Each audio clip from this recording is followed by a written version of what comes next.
"Worthless," my son sneered, tossing the yellowed cream-colored paper into the trash can like it was a used tissue. "This belongs in a landfill just like the rest of her junk." I did not say a word. I just stood there in the corner of my own living room watching him and his wife desecrate the memory of the woman I loved. I waited for them to leave. I waited until the sound of their rented luxury car faded down the street before I reached into the garbage. I smoothed out the crumpled paper, my hands shaking with a mixture of grief and rage. It looked like nothing, just an old certificate with a faded seal, but I took it to the bank anyway. I expected the manager to tell me it was expired. I expected a few $100s, maybe enough to pay for a better headstone. Instead, Mr. O'Malley looked at the serial number and his face went ghost white. He did not smile. He did not offer condolences. He reached under his desk and hit a silent button. The heavy steel doors of the bank lobby slid shut with a mechanical hiss, and red lights began to flash. "Mr. Booker," he whispered, his voice trembling, "don't leave. I have to call the authorities." That was the moment I realized my quiet life was over and the war for my wife's legacy had just begun. My name is Booker. I am 69 years old, a retired mechanic with grease permanently stained into my knuckles and a heart that feels like it stopped beating 3 days ago when my wife Etta took her last breath. I thought burying the woman I loved for 40 years would be the hardest thing I ever had to do. I was wrong. The hardest part was watching my own flesh and blood stand over her grave, checking his watch. It was raining that morning, a cold gray drizzle that soaked through my black suit. It was the only suit I owned, the one I bought for our 25th anniversary. My son Tyrell stood under a large black umbrella, holding it only over himself and his wife Mackenzie. I stood in the rain, watching the casket lower into the wet Georgia clay. Tyrell did not cry, he did not throw a flower. He was tapping away on his phone, probably closing a real estate deal or telling his creditors he would have money soon. Mackenzie, my daughter-in-law, shivered in her designer coat and whispered something loud enough for me to hear. She said, "This is taking forever, and look at this mud, it is going to ruin my heels."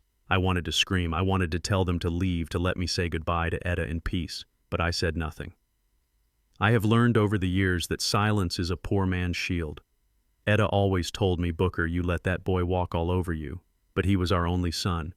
We adopted him when he was a baby, gave him everything we never had. We starved so he could eat. We walked so he could ride. And this was our reward. When we got back to the house, the silence was broken by the sound of cork popping. I walked into the kitchen, shaking the rain off my coat, and saw Tyrell pouring 2 glasses of wine. My stomach turned. It was a bottle of 1982 Cabernet Etta had kept on the top shelf for decades. We were saving it for our 50th anniversary. Tyrell took a sip, swished it around his mouth, and made a face. "This tastes cheap," he grumbled, setting the glass down on Etta's pristine lace tablecloth without a coaster. "You would think after 40 years they would have bought something decent, but I guess you can't buy taste on a mechanic's pension." Mackenzie laughed, a sharp, cruel sound that grated on my nerves. She was wandering around the living room, picking up Etta's porcelain figurines and putting them back down with a sneer.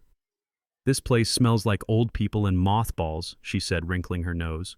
"We are going to have to gut it, Tyrell. Rip out these carpets, knock down that wall. Open concept is the only way this place sells."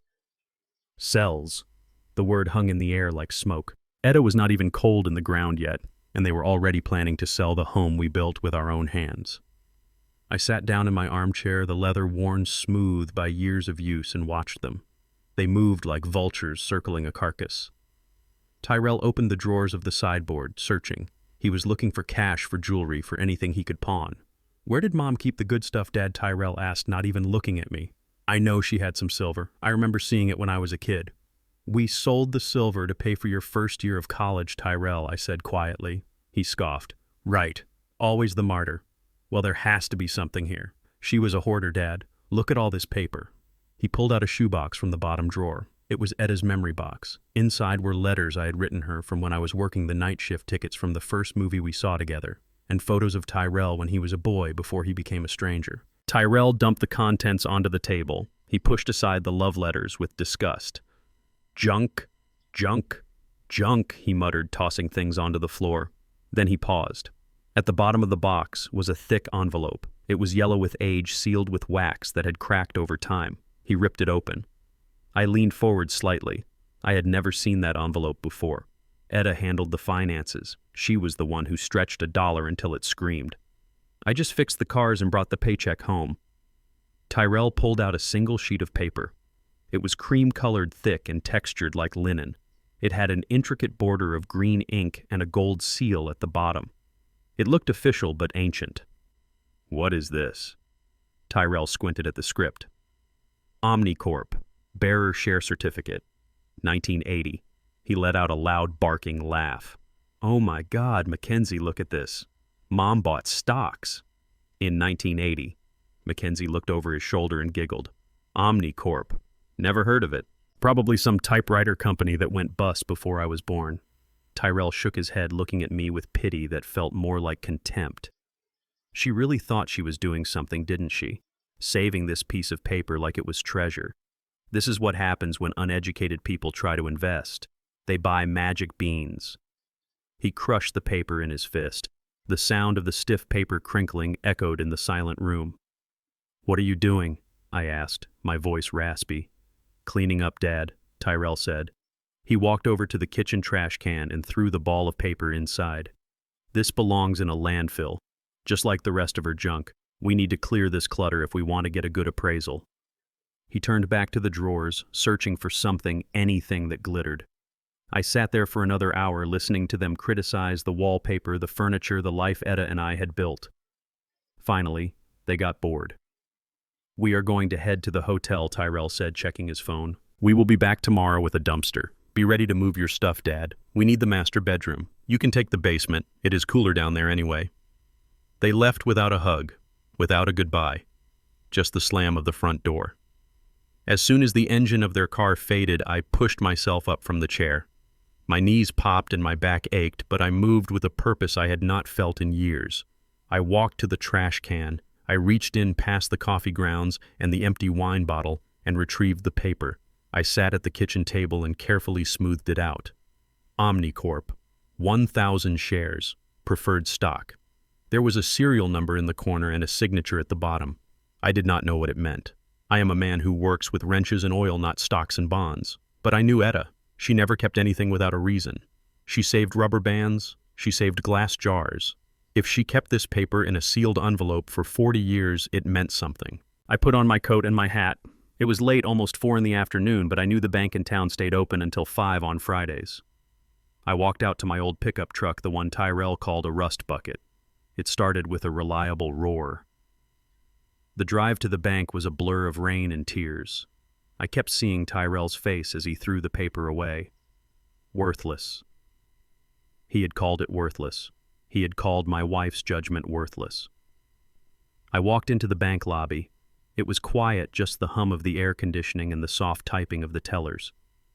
I felt out of place in my work boots and my rain-soaked coat. I asked to see Mr. O'Malley. He had been the manager there for 20 years. He knew Etta. He was the one who helped us refinance the house when Tyrell needed bail money 10 years ago. Mr. Booker. Mr. O'Malley said, coming out of his glass office. He looked tired, too. "I heard about Etta.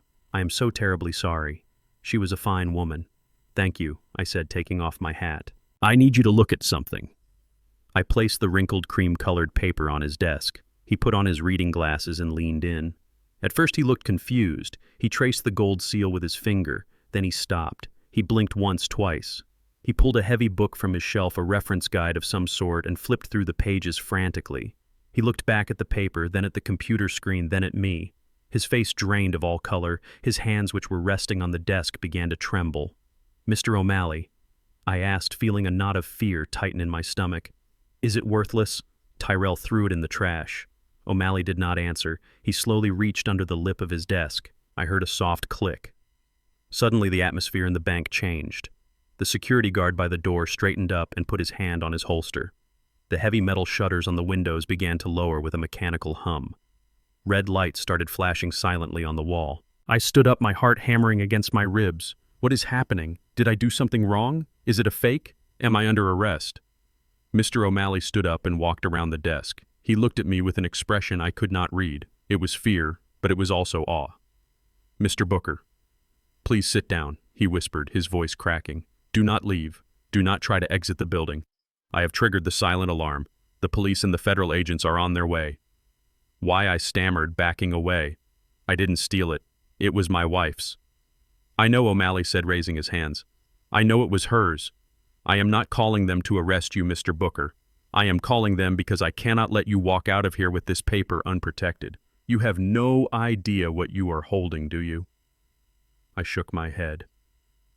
This paper, O'Malley said, pointing at the wrinkled document, is a bearer bond certificate from the original founding round of a tech conglomerate that is now the backbone of the modern internet. It hasn't been worthless since 1982. He took a deep breath.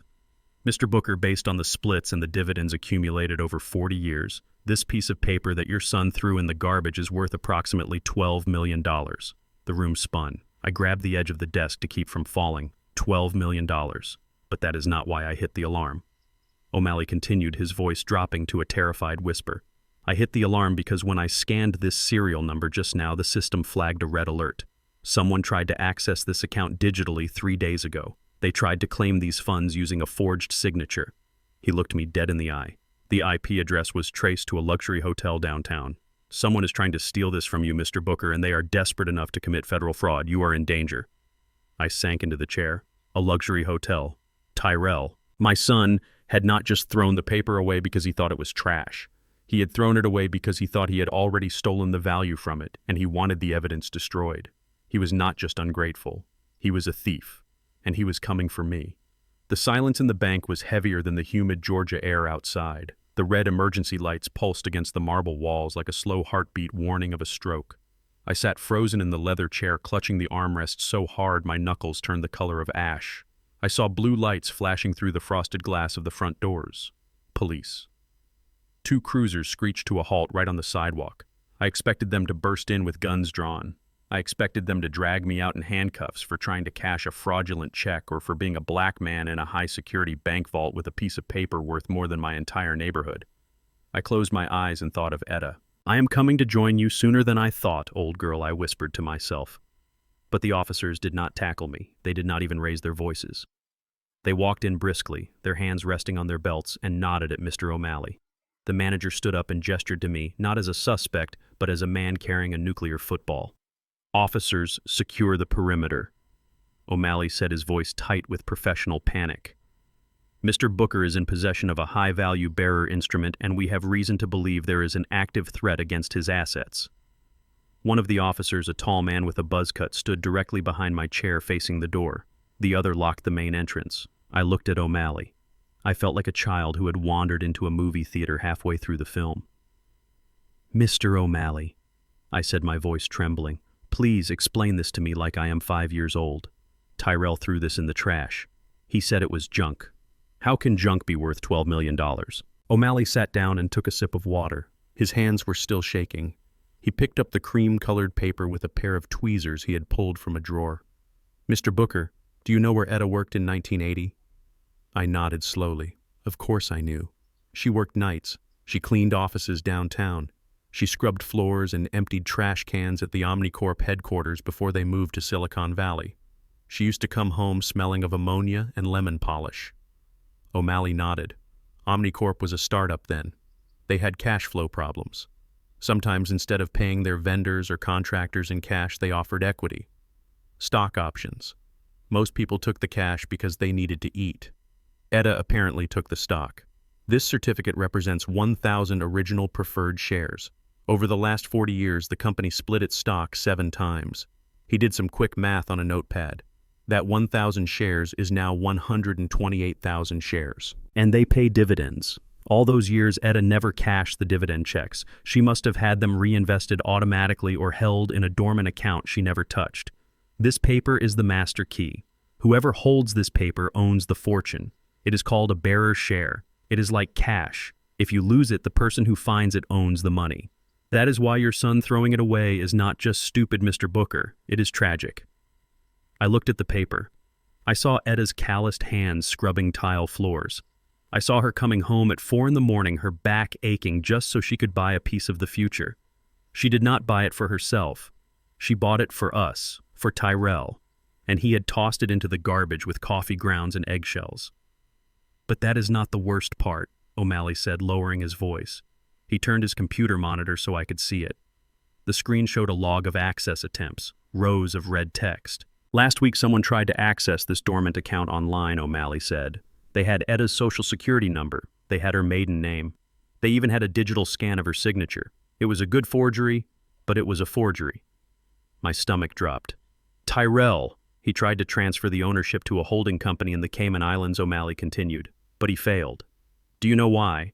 Because to verify a bearer share transfer, you need the physical security code printed on the bottom of the certificate, the code that is on that paper you pulled out of the trash. He tapped the screen. When the system rejected his transfer, he must have assumed the account was empty or that the certificate was invalid. He thought the paper was useless because he could not make it work digitally. He did not realize the paper itself was the money. O'Malley clicked a button, and a grainy black and white video popped up.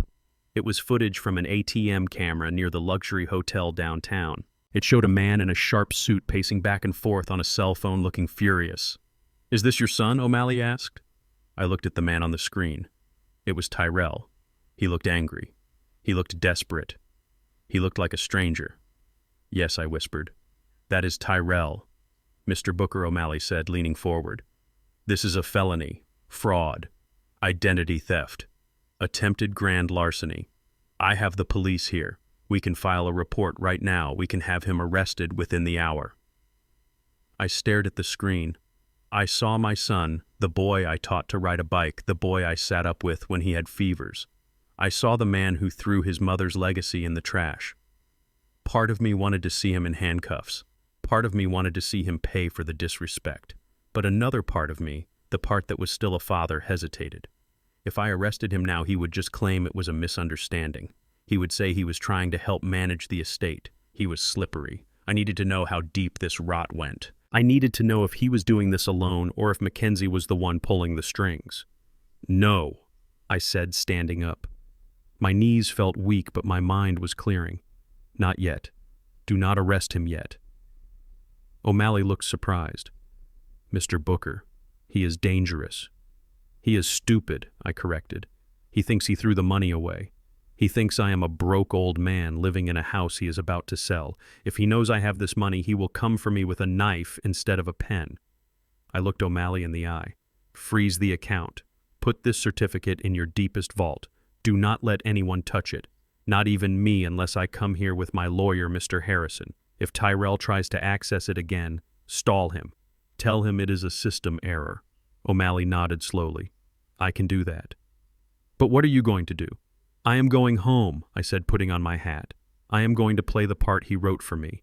I am going to be the confused, grieving old man. I want to see what he does when he thinks nobody is watching. The police officers escorted me to my truck. They offered to drive me, but I refused. I needed the drive. I needed to think. I drove through the streets of Atlanta, watching the neighborhoods change from the fancy glass towers downtown to the quiet, tree-lined streets of my community. Eda and I bought our house 30 years ago. It was a brick ranch, solid and unpretentious, just like us. We paid it off 10 years ago. It was supposed to be our sanctuary. When I pulled into the driveway, the rain had stopped, but the sky was still the color of a bruised plum. I turned off the engine and sat there for a moment, gathering my strength. I reached for my house key on the ring, the brass key Eda had given me on our first night in the house.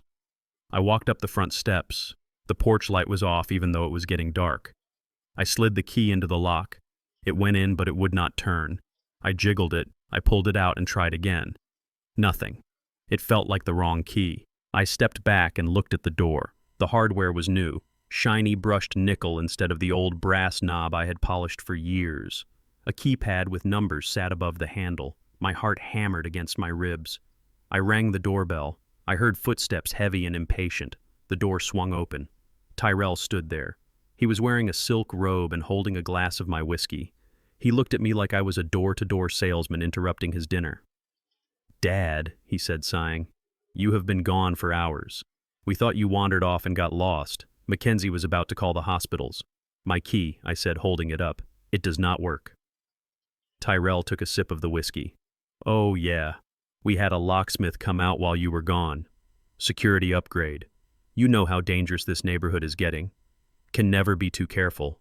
He did not step aside to let me in. He just stood there blocking the entrance to my own home. "You changed the locks," I said, my voice low, without telling me. "It is for your own good, Dad," he said dismissively. "Anyway, come on in. We need to talk about the living arrangements." I stepped inside. The house smelled different. It smelled of Mackenzie's expensive perfume and something else, takeout food. Greasy pizza boxes were stacked on Etta's lace tablecloth. Mackenzie was sitting on my sofa with her feet up on the coffee table. She was wearing her shoes inside the house. Etta never allowed shoes in the house. "Oh, good you are back," she said without looking up from her phone. "We ordered pizza. There is a slice left if you want it. It is cold, though." Tyrell closed the door behind me and locked the new deadbolt with a loud click. It sounded like a cell door closing. "Okay, Dad, here is the situation," Tyrell said, clapping his hands together. "Mackenzie and I talked it over. Since we are going to be managing the sale of the house and handling all the estate business, it makes sense for us to stay here. We need to be on site to oversee the renovations." I looked at him. "You are staying here. In my house." "Our house, Dad," he corrected me, his eyes cold. "Technically, since Mom died without a will, half of this place is mine anyway. And since you are clearly overwhelmed, we are stepping up." He pointed down the hallway toward the master bedroom. We moved our bags into the master suite. It has the best light, and Mackenzie needs the ensuite bathroom. I felt the blood drain from my face. That was Etta's room. Her scent was still on the pillows. Her clothes were still in the closet.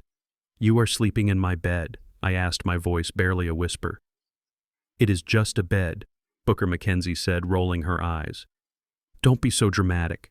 We put fresh sheets on it. We threw out those old quilts. They were dusty. They threw out the quilts Etta made by hand." "So where do I sleep?" I asked, looking at my son. Tyrell pointed to the door that led to the finished basement. "We set up a cot for you downstairs," he said. "It is quiet down there. You will have your privacy. Plus it is closer to the laundry room so you can help out with the washing. We are going to be generating a lot of laundry while we work." The basement. It was damp down there. It had one small window that looked out at the dirt. It was where I kept my tools and the old boxes. It was not a bedroom. It was storage. "You want me to live in the basement?" I said. "Like a dog." Tyrell laughed, a short, humorless sound. "Wow, Dad. A dog. Really? We are letting you stay in your own house while we do all the work to sell it and make you rich, and you are complaining. This is why we need to take over. You are not thinking clearly. You are ungrateful." Mackenzie stood up and stretched. "I am tired, Tyrell. Let's go to bed. Tell him to keep the noise down. I have a headache." She walked past me without a glance and went into my bedroom, closing the door. Tyrell looked at me. "Go on, Dad. Get some rest. We have a big day tomorrow. We are going to start clearing out the rest of Mom's junk. We need this place empty by Monday." He turned off the living room lights, leaving me standing in the dark. I walked to the basement door. I opened it and the smell of mildew and cold air hit me. I walked down the wooden steps, my knees aching with every movement. I found the cot they had set up. It was an old camping cot with a thin blanket. I sat down on the edge of it. I could hear them walking around upstairs. I heard the floorboards creak above my head, the same floorboards I had nailed down 20 years ago. I heard them laughing. They thought they had won. They thought they had taken my castle and thrown me in the dungeon. They thought I was a powerless old man who would just fade away into the dark. I reached into the inside pocket of my coat and touched the copy of the receipt Mr. O'Malley had given me. I thought about the $12 million sitting in the vault. I thought about the security footage of Tyrell trying to rob his own mother. I laid down on the cot and stared at the exposed beams of the ceiling. I did not sleep. I listened, and I planned. They wanted me in the basement. Fine, I would be in the basement. But they forgot one thing. The foundation of the house is in the basement, and if you know where to look, you can bring the whole structure down. The air in the basement tasted like copper and old earth. It was a thick, damp smell that settled into my clothes and made my joints ache with a dull, throbbing pain. They had moved my cot into the corner away from the single small window that looked out onto the backyard at ground level. This was my home now. A concrete box beneath the floorboards of the life I had built. I sat on the edge of the cot, wrapped in a thin wool blanket, listening to the sounds of my house being invaded from above. The heavy thud of boots, the screech of furniture being dragged across hardwood, the high-pitched laughter of my daughter-in-law Mackenzie. It was raining again. A relentless Georgia downpour that turned the red clay of the backyard into a slick mud. I watched the rain streak against the dirty glass of the basement window. Suddenly, a shadow crossed the light. The back door upstairs swung open. I saw Mackenzie's legs, clad in expensive boots, step onto the back porch. She was holding a black trash bag. She did not walk to the garbage cans at the side of the house. She walked to the edge of the porch and simply upended the bag into the yard. I watched in horror as my wife's life tumbled out into the mud. Old photo albums, her collection of porcelain angels, the knitted afghan she had spent a winter making. And then I saw him, Mr. Bear. It was a raggedy brown teddy bear with one button eye missing. Etta had kept that bear for 40 years. It was the first gift I ever bought her when we were dating. I had won it at a county fair throwing baseballs at milk bottles. She had loved that bear. Even when the fur wore off and the stuffing started to come out, she kept it on her nightstand. She said it reminded her that we started with nothing and built something real. Now Mr. Bear was lying face down in the mud, the rain soaking into his old cotton fur. Mackenzie dusted her hands off as if she had just touched something filthy. She laughed, a cold sound that vibrated through the glass, and went back inside, slamming the door. I waited. I sat in the dark, counting the seconds. I had to wait until the lights upstairs went out, or at least until they moved to the front of the house. If they saw me rescuing the trash, they would just throw it away again or burn it. I had to be invisible. An hour later, the house went quiet. I pushed open the basement door that led directly to the yard. The hinges screamed in protest, and I froze, praying they did not hear. Nothing. Just the rain. I stepped out into the storm. The cold rain hit me like a slap. I scrambled over the wet grass, my knees sinking into the mud. I gathered the photo albums first, trying to shield them with my body. Then I crawled to the bear. I picked him up. He was heavy with water and coated in red clay. I held him to my chest, feeling the water seep through my shirt. I felt like I was holding Etta. I felt like I was saving her all over again. I dragged everything back into the basement. I hid the albums inside an old tire I kept in the corner. I took Mr. Bear and hid him deep inside a box of rusty engine parts, covering him with an oily rag. They would never look there. Mackenzie would rather die than touch grease. I sat shivering in the dark, listening to the rain, and promised Etta that I would make them pay for every drop of rain that touched her things. The next evening, the door at the top of the stairs opened. Dinner time, Booker Mackenzie called out. Her voice was too bright, too loud, like she was talking to a naughty child. I walked up the stairs slowly, exaggerating my limp.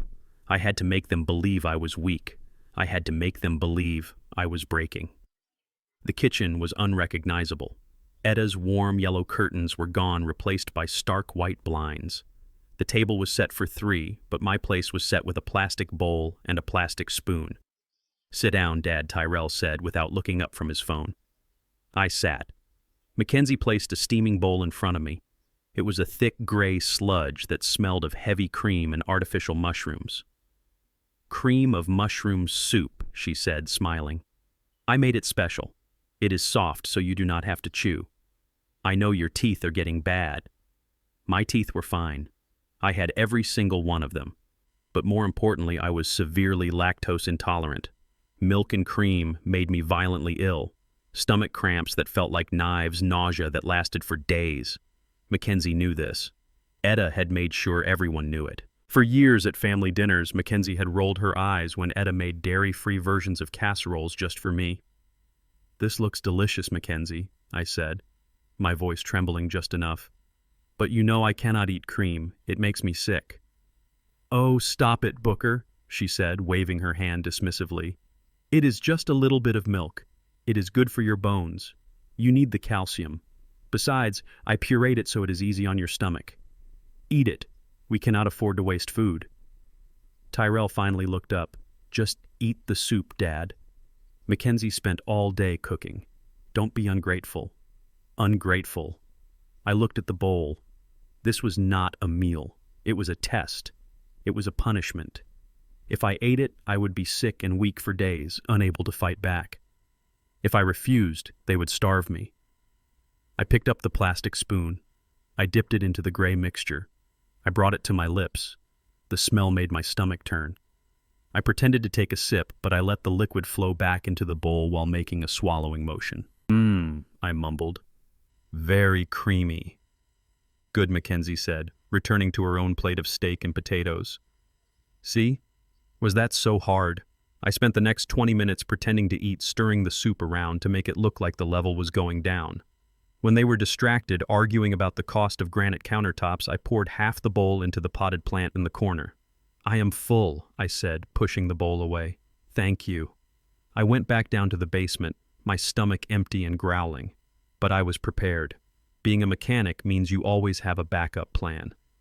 Behind a stack of old tires in the far corner of the basement, I had a stash, canned peaches, a jar of peanut butter, a box of crackers, things I had bought and hidden months ago just in case of a storm. I sat in the dark eating cold peaches from the can with my fingers. The syrup was sweet and sticky. It tasted like victory. They could take my bed, they could take my house, but they could not break me. I was a survivor. And survivors know how to wait. But waiting was dangerous. I needed to know what they were planning. I needed ears in the enemy camp. My eyes fell on a box of old electronics I had meant to repair years ago. Inside was a baby monitor. We had bought it for Tyrell 35 years ago. It was old analog technology, clunky and yellowed plastic.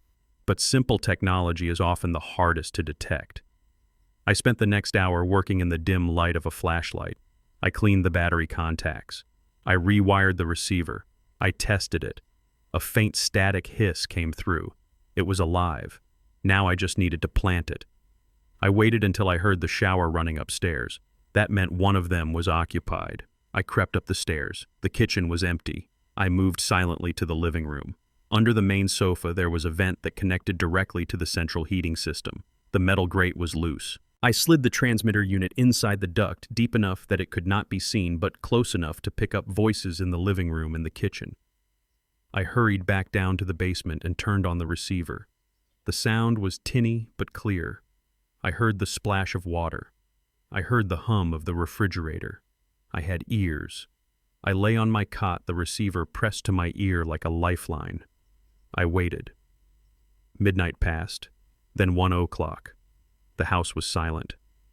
I was starting to drift off when a noise jerked me awake. Footsteps, pacing, back and forth directly above my head. It was the heavy tread of my son. Then a voice, low, urgent, and terrified. "Please, man, you have to give me more time." I pressed the receiver harder against my ear. Tyrell was on the phone. I know, I promised you the money this week," Tyrell whispered. "But there is a complication. The house, it is complicated." Silence. He was listening to someone on the other end. No, he is not dead," Tyrell said, his voice cracking. "That is the problem. The old man is still breathing, and his name is on the deed. I cannot sell it until I get power of attorney, or until he, my blood ran cold. Or until he, my son was talking about my death as a logistical hurdle." "Look, I am handling it," Tyrell hissed. "We are working on it. We are going to get him declared incompetent. Once I have the signature, I can liquidate the assets. The house is worth $500,000 easy.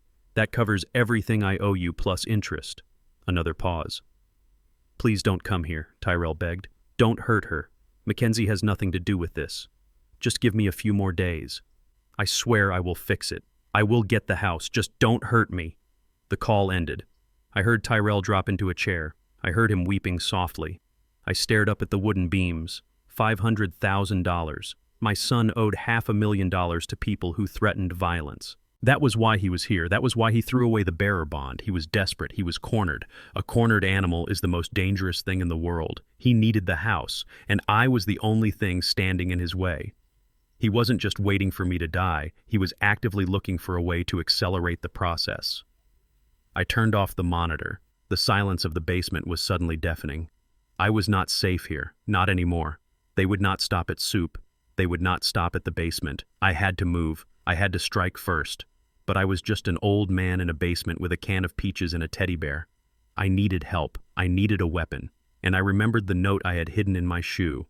Mr. O'Malley's card. And the name of a lawyer he had scribbled on the back. Harrison.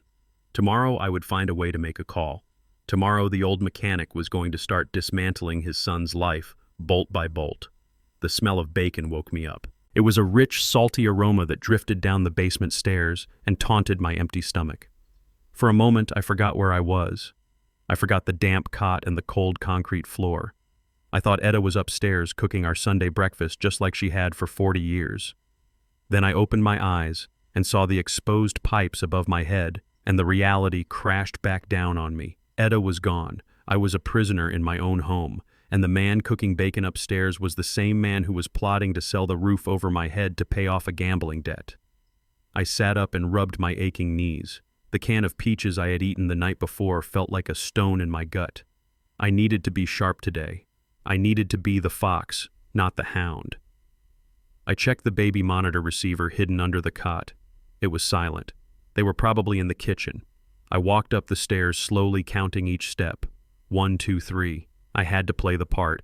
I had to be the frail old man they thought I was. I opened the door to the kitchen, and the brightness of the morning sun blinded me for a second. Tyrell was standing by the stove, flipping bacon with a metal pair of tongs. He was dressed in a polo shirt and khakis, looking like he was about to head to a country club instead of a meeting with a loan shark. Mackenzie was sitting at the table, sipping coffee and scrolling on her tablet. She did not look up when I entered. "Good morning, Dad," Tyrell said, turning around with a smile so bright it looked painful. "You slept late. We were getting worried about you." I looked at the table. There was a plate set for me. Eggs, toast, bacon. Real food. It was a stark difference from the gray soup of the night before. This was the carrot before the stick. "I slept fine," I lied, dragging my feet as I walked to the chair. "The basement is quiet." "Sit down," Tyrell said, pulling out the chair for me. "Eat up. You need your strength. We have a big day today." I sat down and looked at the food. I waited for them to stop watching me, but they just stared. They wanted to see me eat. They wanted to see me grateful. I picked up a piece of bacon and took a bite. It was cold and greasy, but it was protein. I ate it slowly, chewing each bite thoroughly while my mind raced. Why the sudden kindness? Why the breakfast? Then I saw it.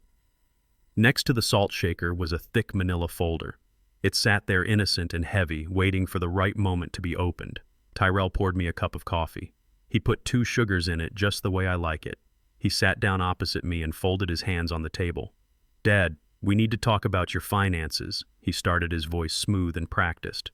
"Mackenzie and I stayed up late last night looking over the household bills. It is a mess, Dad. With Mom gone and the funeral expenses, we are worried about you. You are on a fixed income. Inflation is up. We do not want you to struggle."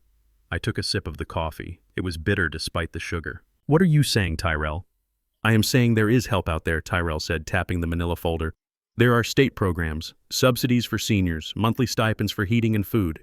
You qualify for all of it, Dad. It could be an extra $1,000 a month in your pocket." He opened the folder and spread a fan of papers across the table. They were dense forms covered in fine print and official-looking seals. I pulled some strings, Tyrell continued. "I got the applications expedited. All we need to do is file them today and the money could start flowing by next week. It would take a huge weight off your shoulders. And ours." He handed me a pen. It was a heavy, expensive ballpoint pen, one I had given him for his college graduation. "Just sign where the little sticky notes are," Dad Tyrell said, smiling encouragingly. "We will handle the rest. We will file it. We will deal with the bureaucrats. You just need to sign."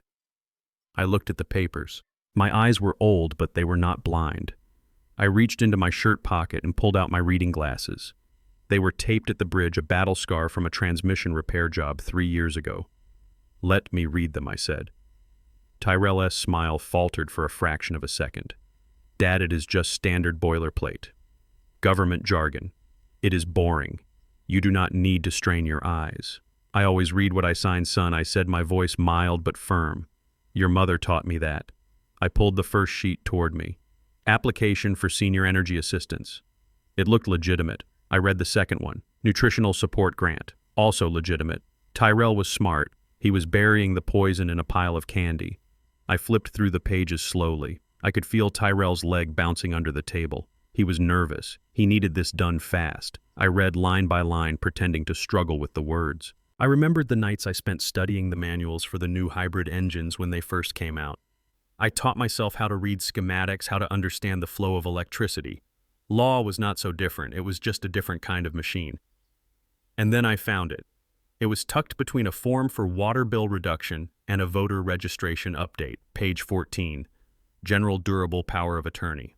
The header was printed in a font slightly smaller than the rest. I read the text. It was comprehensive.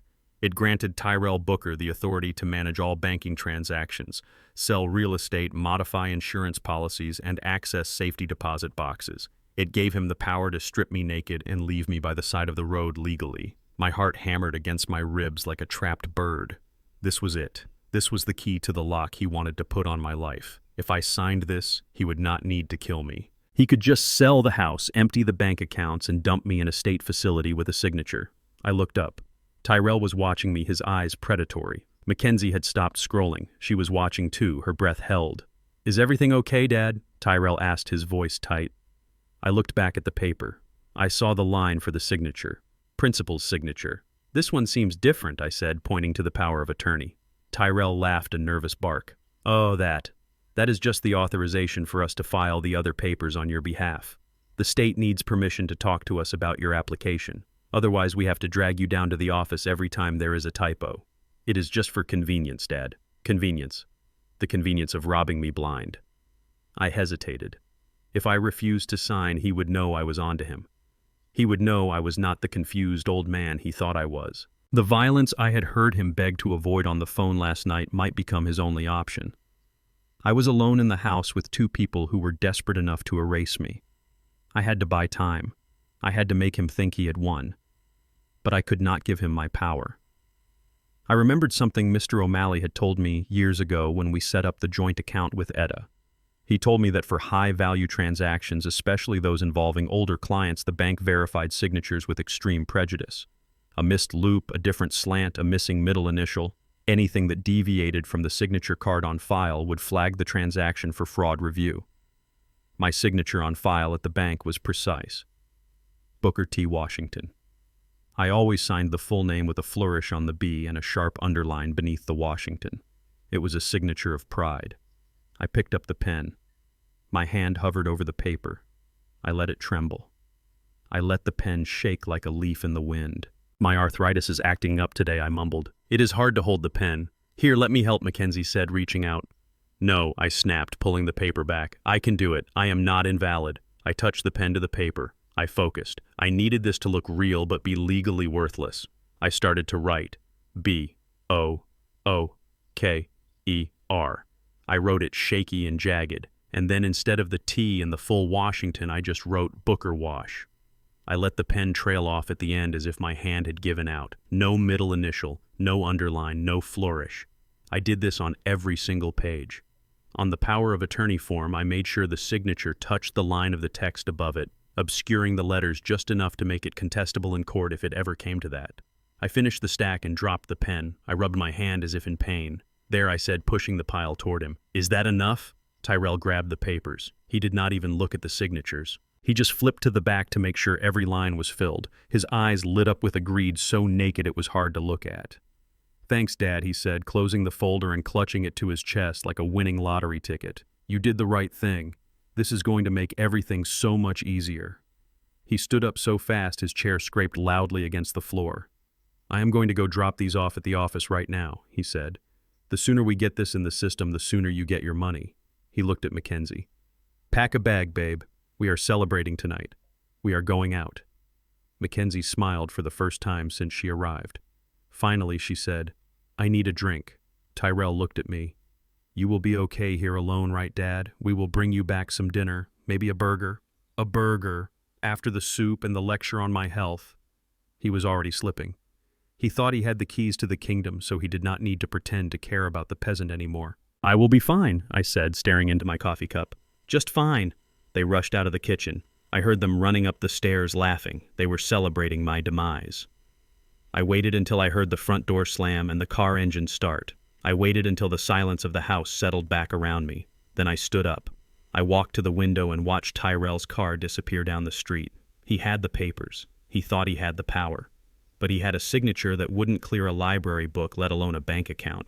He was going to walk into that bank feeling like a king, and Mr. O'Malley was going to look at that signature and trigger the silent alarm again. But I could not rely just on O'Malley.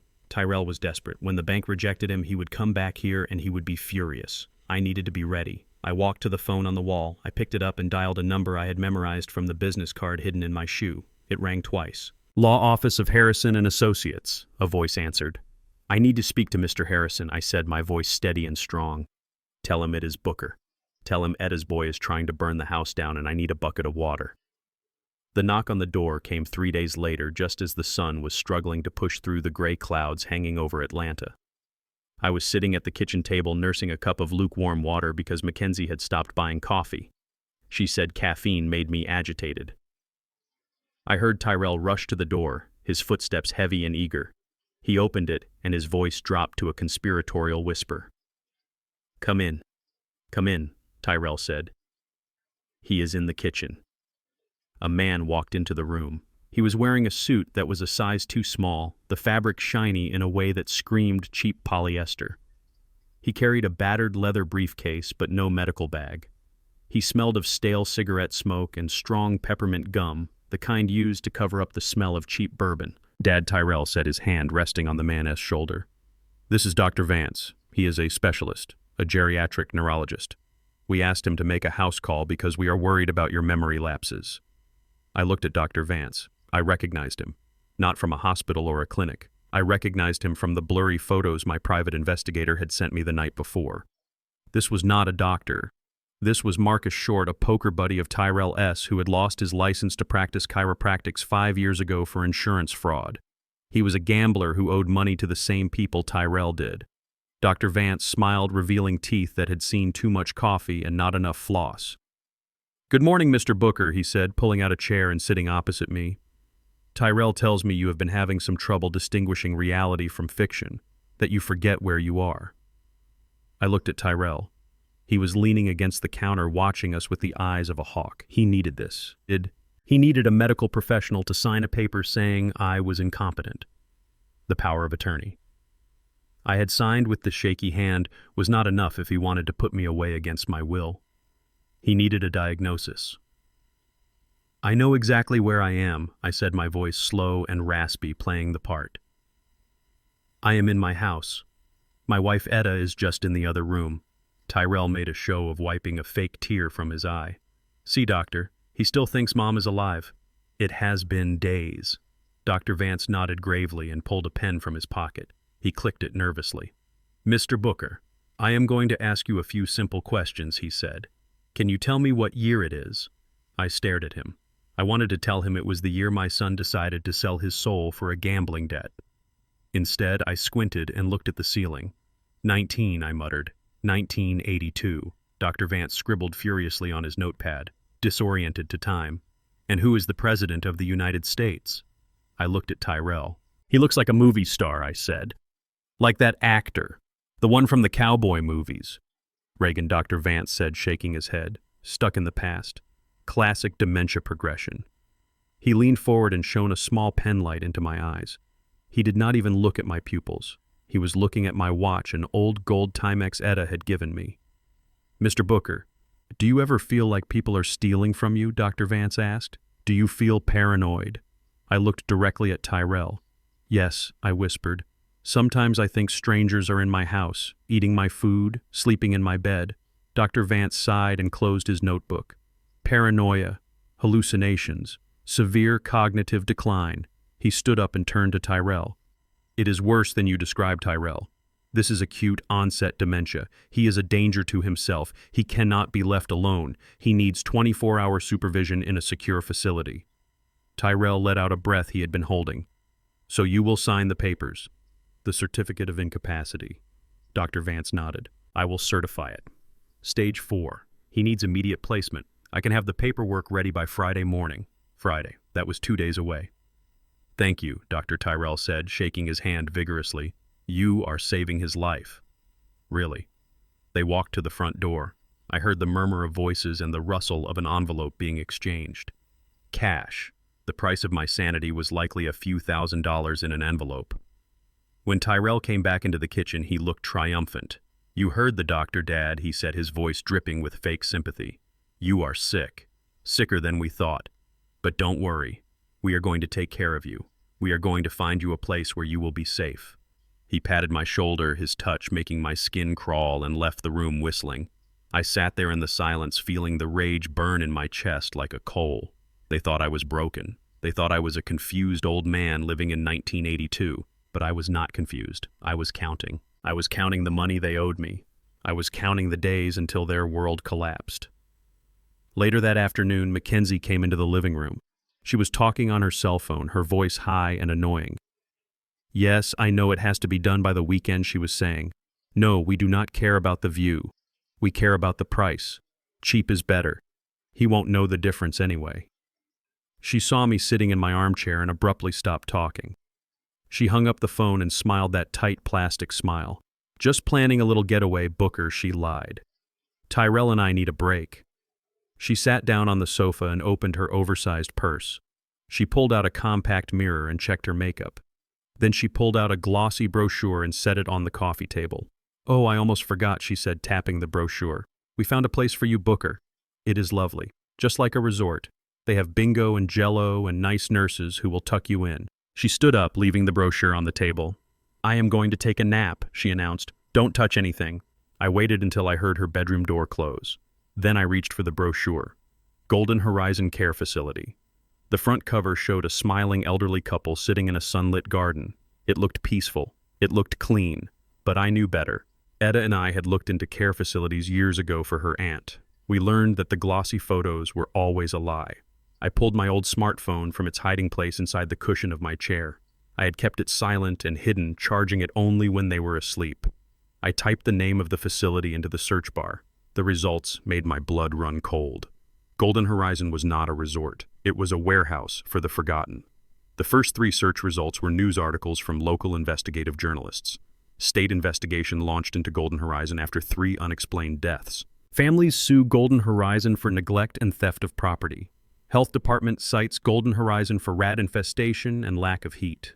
I read the reviews. Horror stories from children whose parents had rotted away in soiled sheets covered in bed sores while the staff stole their wedding rings.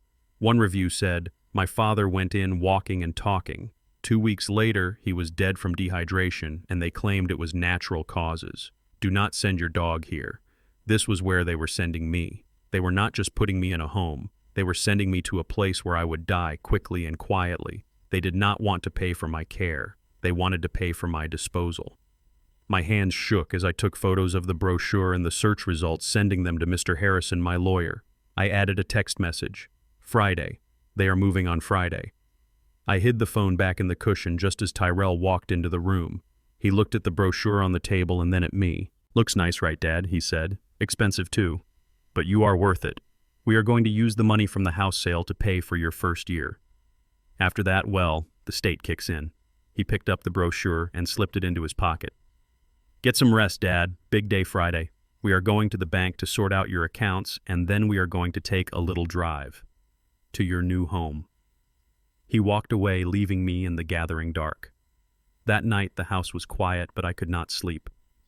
The image of the smiling couple on the brochure haunted me. They looked happy because they were actors. The real residents of Golden Horizon were probably crying for water right now. I slipped out of my room and crept down to the basement. I turned on the baby monitor receiver. The green light flickered in the darkness. At first there was only silence, then the sound of clinking glass. Tyrell and Mackenzie were celebrating again. "We did it, babe." Tyrella's voice came through the speaker, slurred with alcohol. "Dr. Vance came through. The certificate is solid." Mackenzie laughed. "Did you see his face when you told him about the resort? He actually believed you." "Stupid old man." I pressed the speaker to my ear. "So what is the timeline?" Tyrell Mackenzie asked. "Friday morning," Tyrell said. "We get him up early. Make him wear his old work clothes. We want him to look disheveled, like he cannot take care of himself. We take him to the bank." "Why the bank?" Mackenzie asked. "I thought we had the power of attorney." "We do," Tyrell said. "But O'Malley, the manager, is a stickler. He called me today, said he needs to see Dad in person to authorize the final liquidation of the retirement accounts because the signature on the forms was shaky. He wants to verify identity." My heart skipped a beat. O'Malley. He had seen the signature. He knew. He was stalling them. "So we take him in." Tyrell continued. He sits there drooling. "I show O'Malley the medical certificate from Vance proving Dad is incompetent. O'Malley has to release the funds to me as the guardian. We drain the accounts, every cent. Then we walk him out the back door and put him in the van, and the facility Mackenzie asked. I already paid the director," Tyrell said. $5,000 cash. He agreed to take him immediately. No waiting list. No questions asked. He gets a private room in the back wing, the one where they put the ones who scream. They sedate them heavily there, babe. He won't even know his own name by the weekend." Mackenzie giggled. "And the house," yours, Tyrell said. We signed the deed over to the buyers on Monday. 500,000. Cash. We pay off the debt and we still have enough left over for a real honeymoon. Maybe Italy. Or France. Italy. They were going to drink wine in Italy while I died of thirst in a room that smelled of urine. I turned off the monitor. My hands were steady now. The fear was gone, replaced by a cold, hard resolve. Friday. They had a plan for Friday. They were going to dress me in rags, drag me to the bank, and then throw me away. But they forgot one thing. They were bringing me to Mr. O'Malley. They were bringing me to the one place where I had an ally. I reached for my phone and sent one more text to Mr. Harrison. Friday morning. The bank. Bring the police. And bring the biggest handcuffs you can find. I lay back on the cot and stared at the darkness. Let them celebrate. Let them drink my wine and plan their vacation. Because on Friday they were not going to Italy. They were going to find out that the old mechanic still had one last wrench to throw in their gears, and this one was going to break the whole machine. Thursday night descended on the house like a heavy wool blanket, smothering the last of the daylight. The rain had returned, tapping a relentless rhythm against the windows that sounded too much like impatient fingers drumming on a table. I sat in the living room, confined to a wheelchair that Tyrell had dragged up from the basement earlier that day. I did not need a wheelchair, my legs worked just fine despite the ache in my knees, but Tyrell insisted. He said it completed the image. He said if we were going to the bank in the morning to prove I was incompetent, I needed to look the part. So I sat there wrapped in a moth-eaten shawl, staring at the television that was not even turned on, feeling the humiliation burn under my skin like a fever. Tyrell was pacing the floor, wearing a track in the carpet Etta had vacuumed for decades. He was muttering to himself, checking his phone every 30 seconds. Mackenzie sat on the sofa, biting her fingernails down to the quick. The air in the room was thick with a tension that tasted like copper and ozone. They knew the clock was ticking. They knew Friday was tomorrow. Then the knock came. It was not a polite rap of knuckles against wood. It was a thunderous boom that shook the framed photos on the walls.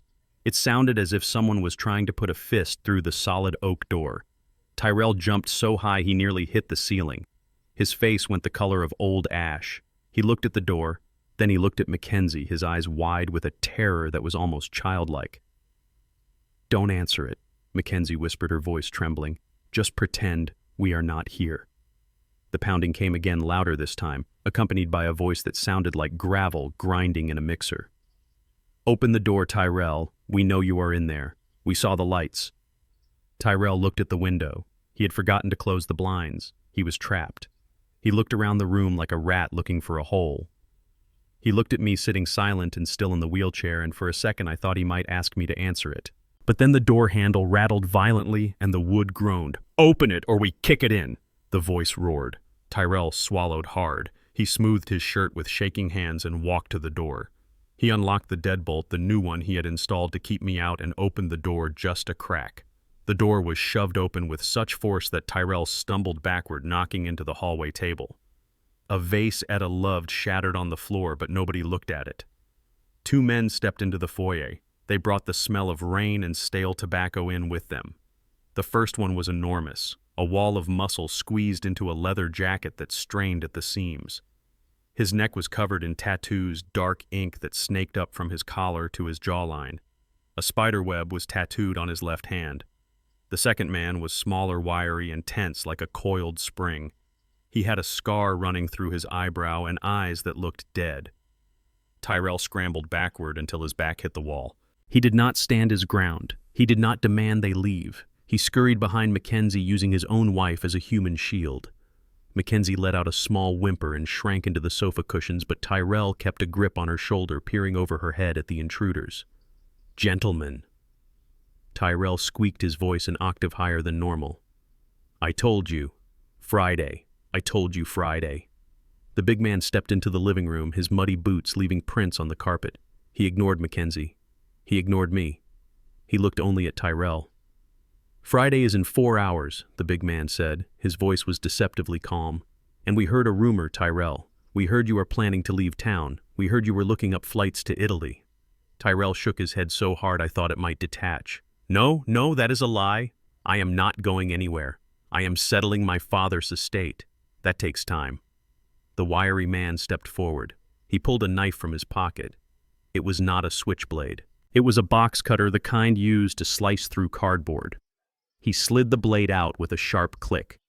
"You owe us $500,000, Tyrell," the wiry man said. "You borrowed it to play the ponies. You said you had a system. You said you could not lose." "I lost," Tyrell whispered, tears streaming down his face. "I know I lost, but I can pay." The big man laughed, a sound devoid of any humor. "You have 48 hours. No, wait. You have until noon tomorrow. If we do not have the cash by noon, we are going to start taking pieces of you. A finger for every 10,000. He looked at the box cutter in his partner's hand. "Or maybe we start with the pretty wife." Mackenzie screamed and tried to pull away, but Tyrell held her tight. He was trembling so violently the whole sofa shook. He looked desperate. He looked around the room, searching for a lifeline, searching for anything that could save his skin, and then his eyes landed on me. I sat there in the wheelchair, my head lolling slightly to the side, playing the part of the confused old man. I watched my son. I watched the gears turn in his panicked mind. I saw the moment he decided that his life was worth more than mine. He pushed Mackenzie aside and pointed a shaking finger at me. "Him," Tyrell shouted. "Look at him." The two thugs turned to look at me. I kept my expression blank, my mouth slightly open. "That is my father," Tyrell said, stepping out from behind his wife. "He is loaded. He has a retirement fund worth millions. He worked for the city for 40 years. He saved everything." The big man looked at me skeptically. "He looks like a bum," he said. "He is frugal," Tyrell insisted. "He is a miser. He has accounts all over the city. But he is sick. Look at him. He does not even know what day it is. I have the papers. I have the power of attorney." Tyrell ran to the kitchen table and grabbed the folder of papers I had signed with the shaky hand. He waved them in the air like a flag of surrender. "See this?" He signed it over to me. "Tomorrow morning, first thing, we are going to the bank. I am going to liquidate his accounts. I will have the cash in hand by 11. I swear." The wiry man walked over to me. He smelled of sweat and cruelty. He leaned down until his face was inches from mine. I could see the pores on his nose. I could see the cold indifference in his eyes. He looked at me like I was a piece of furniture, a broken ATM machine. "Is that right, old man?" the thug asked.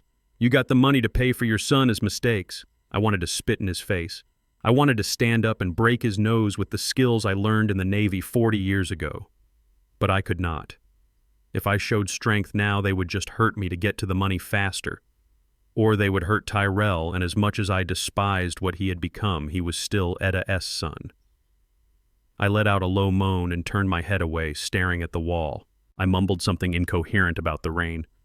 "He is gone, man," Tyrell said eagerly. "His brain is mush. He is just a signature now. Just let me get him to the bank tomorrow. Please." The big man looked at Tyrell, then at me. He spat on the carpet right next to my shoe. "Fine," he grunted. "Noon tomorrow. We will be outside the bank watching. If you come out without the bag, we come in. And we won't be asking nicely." He turned to the wiry man. "Let's go." They turned and walked out, leaving the front door wide open to the storm. Tyrell rushed to the door and slammed it shut, locking every bolt. He slid down to the floor, his back against the wood, and put his head in his hands, sobbing with relief. Mackenzie was crying on the sofa, rocking back and forth. "You told them about the money," she hissed. "Now they know. If we do not pay them, they will kill us." "We are going to pay them," Tyrell said, lifting his head. His eyes were red and wild. He looked at me with a mixture of hatred and salvation. "We are going to the bank tomorrow, Dad," he said to me. "And you are going to be a good boy. You are going to sit there and look sick and let me do the talking. Because if you mess this up, if you say one word that makes them hesitate, those men will come back. And they won't just hurt me. They will hurt you too. They will burn this whole house down with us inside." He stood up and walked over to the sideboard. He poured himself a glass of whiskey, his hand shaking so bad he spilled half of it on the floor. "Get some sleep, old man," he said, taking a long drink. "You have a big performance tomorrow." He grabbed the bottle and gestured for Mackenzie to follow him to the bedroom. "Come on, babe," he said. "It is over. We survived. Tomorrow we get the money and we pay them off, and then we are free." Mackenzie looked at me one last time, her mascara running down her cheeks. She did not look sorry. She looked impatient. She followed Tyrell into the master bedroom and slammed the door. I sat in the living room, listening to the rain and the silence that followed. My heart was beating slow and steady now. The fear had burned away, leaving only cold clarity. Tyrell had sold me. He had offered me up to wolves to save his own hide. He had pointed a weapon at his own father and pulled the trigger. There was no going back from this. There was no misunderstanding. This was the end of the line. I waited 10 minutes, then 20. I heard the murmur of their voices arguing, then the silence of exhaustion. They were drunk on fear and whiskey. They would be asleep soon. I wheeled the chair silently to the bathroom, the only room with a lock they had not changed because it was just a flimsy privacy lock. I went inside and turned on the tap, letting the water run to mask any sound. I reached into my sock and pulled out the burner phone I had bought with the cash from my stash. I had kept it turned off, hidden against my ankle. My fingers felt thick and clumsy as I dialed. It rang once. "Harrison here." The voice was crisp alert even at this hour. "Mr. Harrison," I whispered into the phone. "It is Booker. Booker, are you safe?" Harrison asked immediately. "No," I said. "I am in the house. The sharks just left. Tyrell owes $500,000 to the mob. He promised them my money tomorrow by noon." I heard the scratch of a pen on paper. Harrison was taking notes. "He is taking me to the bank in the morning," I continued. "He thinks I am incompetent. He thinks he has the power. He is going to try to drain the account." "Okay, Booker. Listen to me," Harrison said, his voice steely. "Do not resist him. Go to the bank." "I know," I said, "but we need to change the plan. Plan A is not enough. This isn't just fraud anymore. It is extortion. It is threats of violence. What do you want to do?" Harrison asked. "Activate Plan B," I said. "Call O'Malley. Tell him to have the conference room ready, but tell him I don't just want security guards. I want the police. I want detectives. Tyrell is going to walk into that bank thinking he is withdrawing a fortune. I want him to withdraw a prison sentence." "I understand," Harrison said. "I will make the call. I will meet you there. Booker, be careful. If these men are watching, let them watch," I said, my voice hardening. "Let them see what happens when you corner a man who has nothing left to lose." I hung up the phone and turned off the water. I hid the phone back in my sock. I looked at myself in the mirror. An old black man in a wheelchair wearing a shawl, looking weak and defeated. Perfect. I wheeled myself back out to the living room and positioned the chair facing the window. I watched the rain fall on the street where the thugs had parked. I knew they were out there somewhere watching, waiting. Let them come. Tomorrow morning I was going to take my son to the bank, and I was going to make a withdrawal that would cost him everything. The morning sun hit my face not with warmth, but with the harsh glare of a spotlight. I was sitting on the edge of the bed in my underwear, shivering while Tyrell rummaged through my closet. He bypassed my navy blue Sunday suit, the one I had carefully laid out the night before, hoping to wear it with dignity. Instead, he reached into the back corner where I kept my work clothes.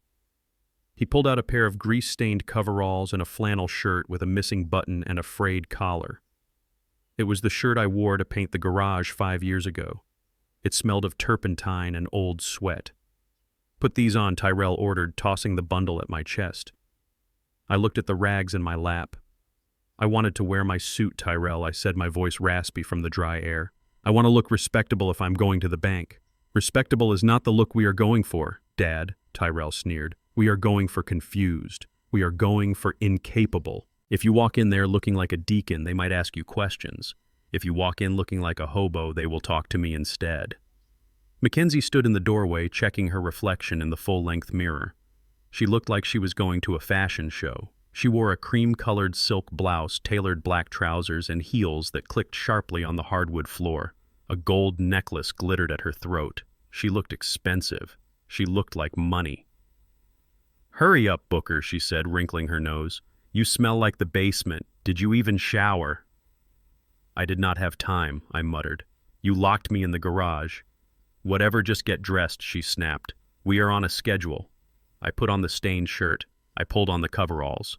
I looked in the mirror and I saw a man who looked defeated. My gray hair was uncombed. My face was unshaven because Tyrell had taken my razor. I looked exactly like what they wanted me to be, a husk of a man. Tyrell put on his jacket. It was a Italian-cut midnight blue wool. He adjusted his cufflinks' gold knots that caught the light. He looked at me and then at himself. The contrast was deliberate. He was the capable, successful son stepping in to save his derelict father. It was a visual lie designed to fool the world. "Let's go," Tyrell said, grabbing my arm. And remember, Dad, one wrong word and those men outside will turn this house into a bonfire. He marched me out the front door. The rain had stopped, but the ground was still wet.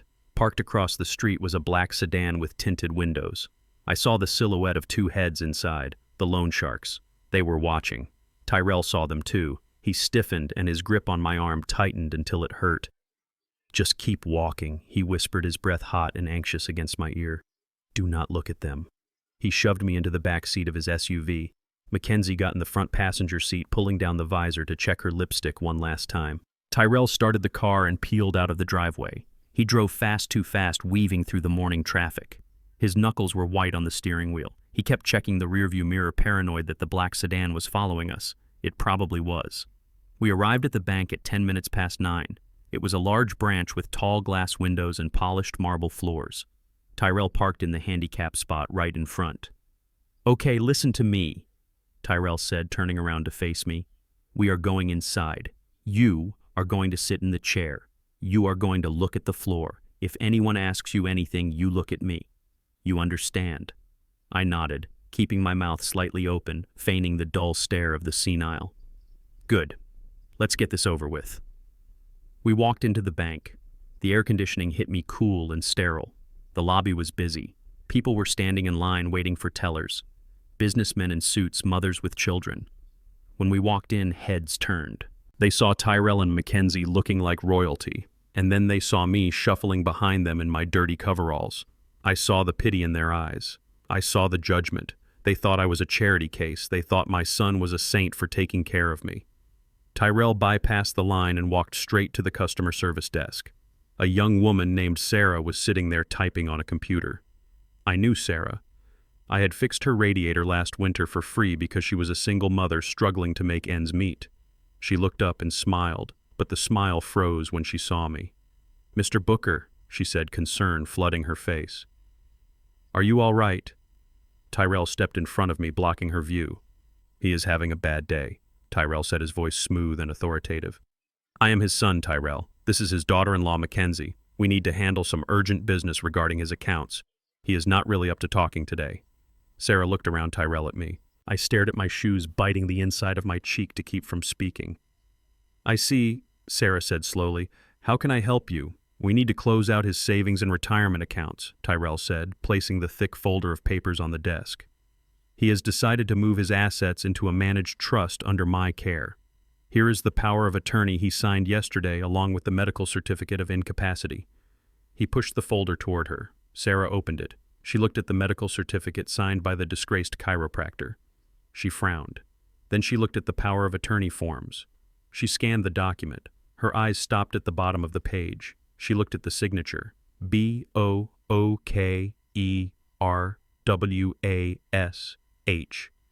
The shaky, incomplete scrawl I had deliberately forged. She looked up at Tyrell, then at the computer screen where my official signature card was undoubtedly displayed. The real signature was sharp, precise, and underlined. The one on the paper looked like a spider had fallen into an inkwell. "I need to verify this," she said, her voice neutral. She started typing. Tyrell tapped his fingers on the desk. Tap, tap, tap. A nervous rhythm. "Is there a problem?" Tyrell asked, his tone sharpening. "We are in a hurry. My father needs to get to his appointment." "Just standard procedure, sir," Sarah said without looking up.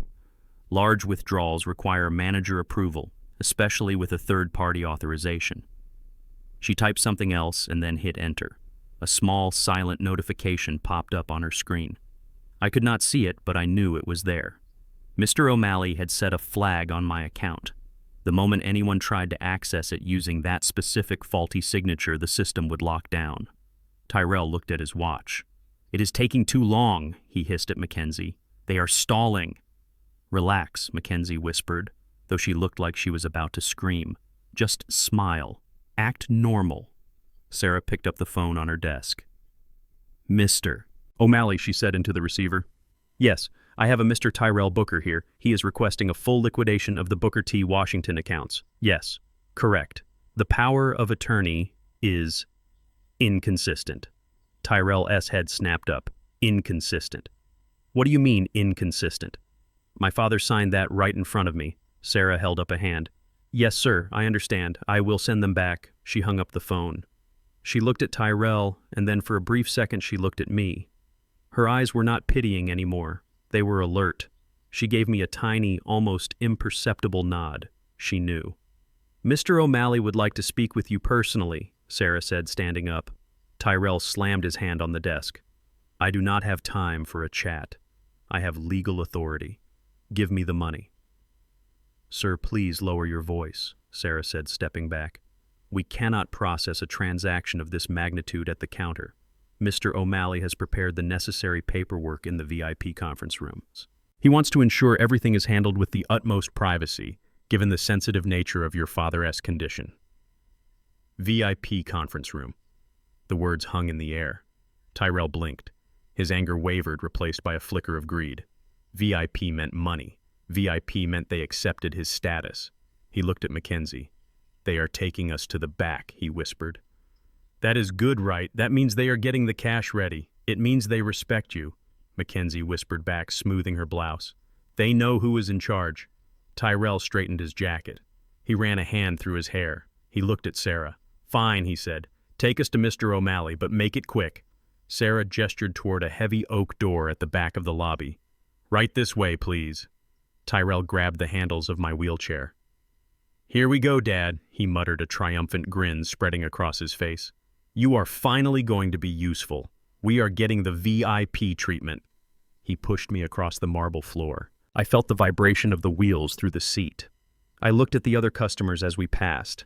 They were watching us. A man in a suit, a woman in silk, pushing a dirty old man in a wheelchair toward the private offices. It looked like a victory parade for them. But I knew what was behind that oak door. I knew Mr. O'Malley was not sitting there with stacks of cash. I knew he was sitting there with a $12 million piece of paper and a team of people who were very interested in meeting the man who tried to throw it away. Tyrell pushed the door open. The room beyond was dimly lit, plush, and quiet. A long mahogany table stretched down the center. At the far end sat Mr. O'Malley. He was not smiling. Tyrell pushed me into the room and Mackenzie followed, closing the heavy door behind us. The latch clicked shut with a sound that felt final. Mr. O'Malley. Tyrell said, stepping forward, his hand extended. I am Tyrell Booker. This is my wife, Mackenzie. We are here to settle my father's affairs. O'Malley did not stand up. He did not shake Tyrella's hand. He looked at me, his eyes locking onto mine for a brief second before he turned his gaze to my son. Please sit down, Mr. Booker O'Malley said, gesturing to the leather chairs opposite him. We have a lot to discuss, and I believe you are going to want to be seated for what comes next. Tyrell sat down, confident, arrogant, and completely unaware that he had just walked into a cage. I just need the withdrawal slip, Tyrell said, tapping the table. I have the car waiting. O'Malley placed a single item on the table. It was not a withdrawal slip. It was a frame.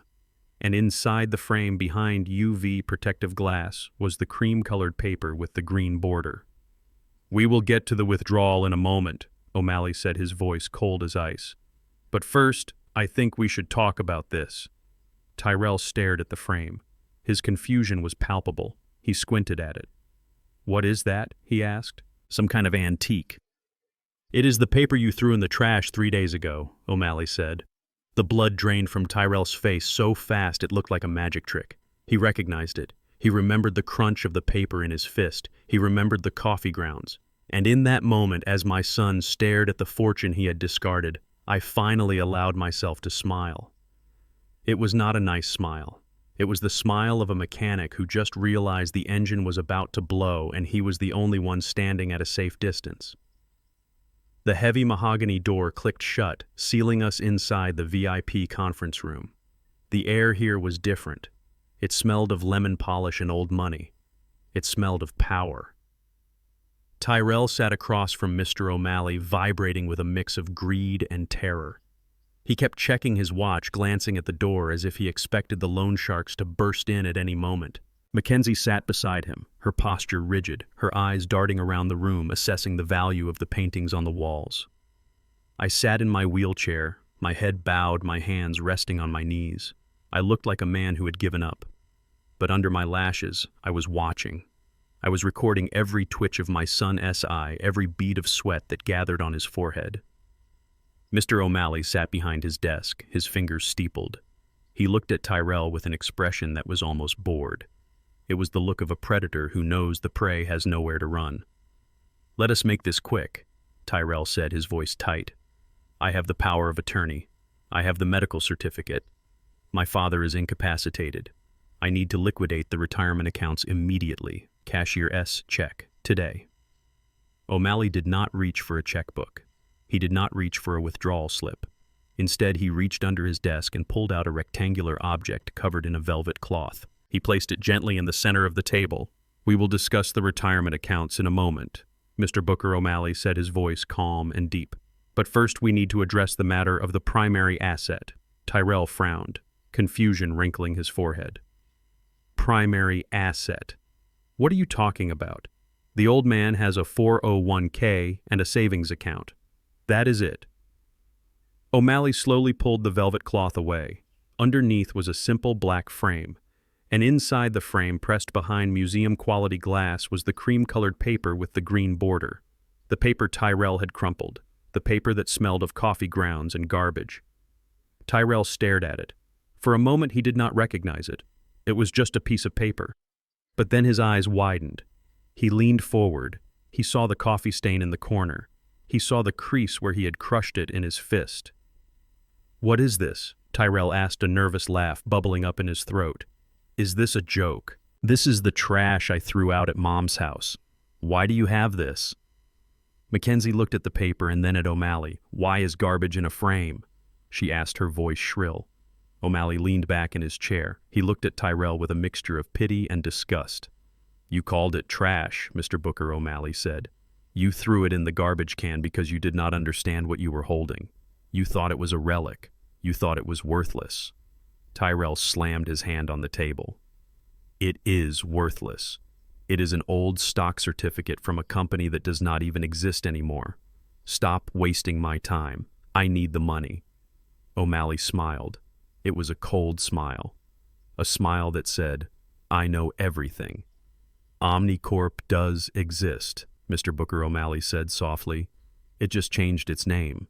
In 1990, it became one of the largest semiconductor manufacturers in the world, and in 2005, it was acquired by the tech giant that powers half the devices in this room." He tapped the glass of the frame. "This certificate represents 1,000 original preferred bearer shares. It has split 7 times in 40 years. It has reinvested dividends for 4 decades. Tyrell went still. He stopped breathing. The color drained from his face, leaving him looking like a wax figure. "What are you saying?" Tyrell whispered. "I am saying," O'Malley continued, "that this piece of trash you threw away is currently valued at $12,400,000. The silence that followed was absolute. It was a vacuum that sucked the air out of the room. I watched my son. I watched his brain try to process the number. 12 million. It was not just enough to pay his debts. It was enough to buy a new life. It was enough to buy 10 lives. 12 million. Mackenzie squeaked. Her voice was so high it sounded like a dog whistle. $12 million. Tyrell looked at the paper. His hands started to shake. He reached out as if to touch the glass, but he pulled back. "No," he stammered. "That is impossible. Mom was a maid. Dad was a mechanic. They did not have $12 million. Your mother had vision," O'Malley said, "and she had patience, something you seem to lack." Suddenly the shock broke and the greed rushed in. It flooded Tyrell's face. It twisted his features into a mask of pure hunger. He looked at the paper like a starving man looks at a feast. $12 million, he repeated, his voice getting stronger. 12 million. "And I have the power of attorney." He looked at O'Malley, a wild grin spreading across his face. "This changes everything. Forget the retirement account. I want to liquidate this. I want to sell the shares. Right now. Transfer the funds to my account. I am the legal guardian." Before O'Malley could answer, there was a movement to my right. Mackenzie threw herself off her chair. She did not stand up. She dropped to her knees on the plush carpet. She crawled the 2 feet between us and wrapped her arms around my legs. She buried her face in my dirty coveralls, ruining her silk blouse with grease and grime. "Daddy," she wailed, her voice thick with fake tears. "Oh, Daddy, I knew it. I knew you were special. I told Tyrell. I said Booker is a genius. I said he has a plan. She looked up at me, her eyes wide and wet with tears that she could summon on command. "We love you so much, Daddy," she sobbed, clutching my knees. "We are going to take such good care of you. We will buy you a mansion. We will get you the best doctors. You won't ever have to live in a basement again. I promise. You are going to live like a king." I looked down at her. This woman who had thrown my wife's teddy bear in the mud. This woman who had fed me soup that made me sick. This woman who had planned to lock me away in a warehouse to die. Now she was hugging my legs like I was her savior. It was the most disgusting thing I had ever seen. I did not move. I did not speak. I just stared at the top of her head, watching the greed radiate off her like heat waves. Tyrell stood up. He walked over and tried to pull Mackenzie off me, but his eyes were on the frame. "Get up, Mackenzie," he snapped. "We do not need to beg. We have the legal authority." He turned to O'Malley. "Did you hear me?" Tyrell demanded, slamming his hand on the table again. "I said liquidate it. I have the power of attorney. I have the medical certificate declaring him incompetent. That makes me the executor of his estate while he is alive. That money is under my control." O'Malley did not blink. He did not flinch. He just shook his head slowly. "I am afraid it is not that simple, Mr. Booker." Tyrell's face turned red. "What do you mean it is not that simple? I have the papers. I signed them." He signed them. O'Malley picked up the folder Tyrell had brought. He opened it and pulled out the power of attorney form. He pointed to the bottom of the page. "First of all," O'Malley said, "this signature is highly irregular. It does not match the signature card we have on file for your father. It is incomplete. It looks forced." "It is because he is sick," Tyrell shouted. "He has dementia." His hands shake. "That brings me to the second point," O'Malley said, calm as a frozen lake. "Bearer shares of this vintage are a unique financial instrument. They are not like a standard bank account. They do not fall under the umbrella of a standard general power of attorney unless they are specifically listed by serial number in the document." He tapped the paper Tyrell had brought. "This document lists bank accounts and real estate. It does not list this specific bond. Therefore, you have no legal authority to touch it." Tyrell looked like he had been punched in the gut. He grabbed the edge of the table, his knuckles white. "So who can touch it?" Tyrell hissed. "He is incompetent. I am his son. Who controls the money?" O'Malley leaned forward, his eyes locking onto Tyrell's. "The original terms of the trust established by your mother, Etta, are very specific. She knew the value of this paper. And she knew you, Tyrell. She knew you better than you thought." Tyrell froze. What did she know? "She knew you might try to take this," O'Malley said. "So she set up a condition, a fail-safe. This certificate can only be liquidated or transferred by one person." Who? Tyrell demanded. "Me. I am her only son." "No," O'Malley said. "Not you." He paused, letting the tension build in the room until it was suffocating. "The assets can only be released to the individual who possesses the heart of Etta according to the instructions in her last will and testament. The newest will. The one she filed 1 week before she died." Tyrell blinked. "The heart of Etta. What is that? Some kind of jewelry? A necklace?" Mackenzie stopped crying. She sat back on her heels, wiping her face. "I saw a ruby necklace," she said, her voice eager. "In her jewelry box. It was shaped like a heart. I pawned it yesterday. She pawned it. I felt a spike of rage, but I pushed it down. That ruby was glass. Costume jewelry. Etta never spent money on rocks." O'Malley shook his head. "It is not jewelry, Mrs. Booker." "Then what is it?" Tyrell screamed, losing control. "What is the heart of Etta?" "It is an object," O'Malley said mysteriously. "An object she cherished above all else. An object she kept near her at all times. And the will states clearly that whoever possesses this object possesses the rights to the $12 million. It was her way of ensuring the money went to someone who actually cared about what mattered to her." Tyrell began to pace the room, running his hands through his hair. He looked like a madman. "We threw everything away," he muttered to himself. "We cleared the house. We threw out the clothes, the books, the knickknacks." He spun around to face O'Malley. "Where is the will?" Tyrell demanded. "I want to see the will. I want to see where it says this. You are lying. You are trying to steal my money." "I am not lying," O'Malley said. "And I do not have the will." Tyrell stopped pacing. You do not have it. Then who does? O'Malley gestured to the side door of the conference room, a door that had been closed the entire time. The executor of the estate has the will, O'Malley said, and he has been waiting for you to ask that question. The side door opened. Tyrell spun around. Mackenzie scrambled to her feet. A man stepped into the room. He was tall, broad-shouldered, and dressed in an impeccably tailored charcoal suit. He carried a leather briefcase that looked like it cost more than Tyrell's car. It was Harrison. My lawyer, the man Tyrell thought was just a myth. Mr. Harrison walked to the table and placed his briefcase next to the framed certificate. He looked at Tyrell with a gaze that could cut glass. Good morning, Tyrell. Harrison said, his voice deep and resonant. I believe you are looking for this. He tapped the briefcase. Inside here is your mother's final will, and inside here are the instructions for finding the heart of Etta. Tyrell looked at Harrison, then at O'Malley, then at me.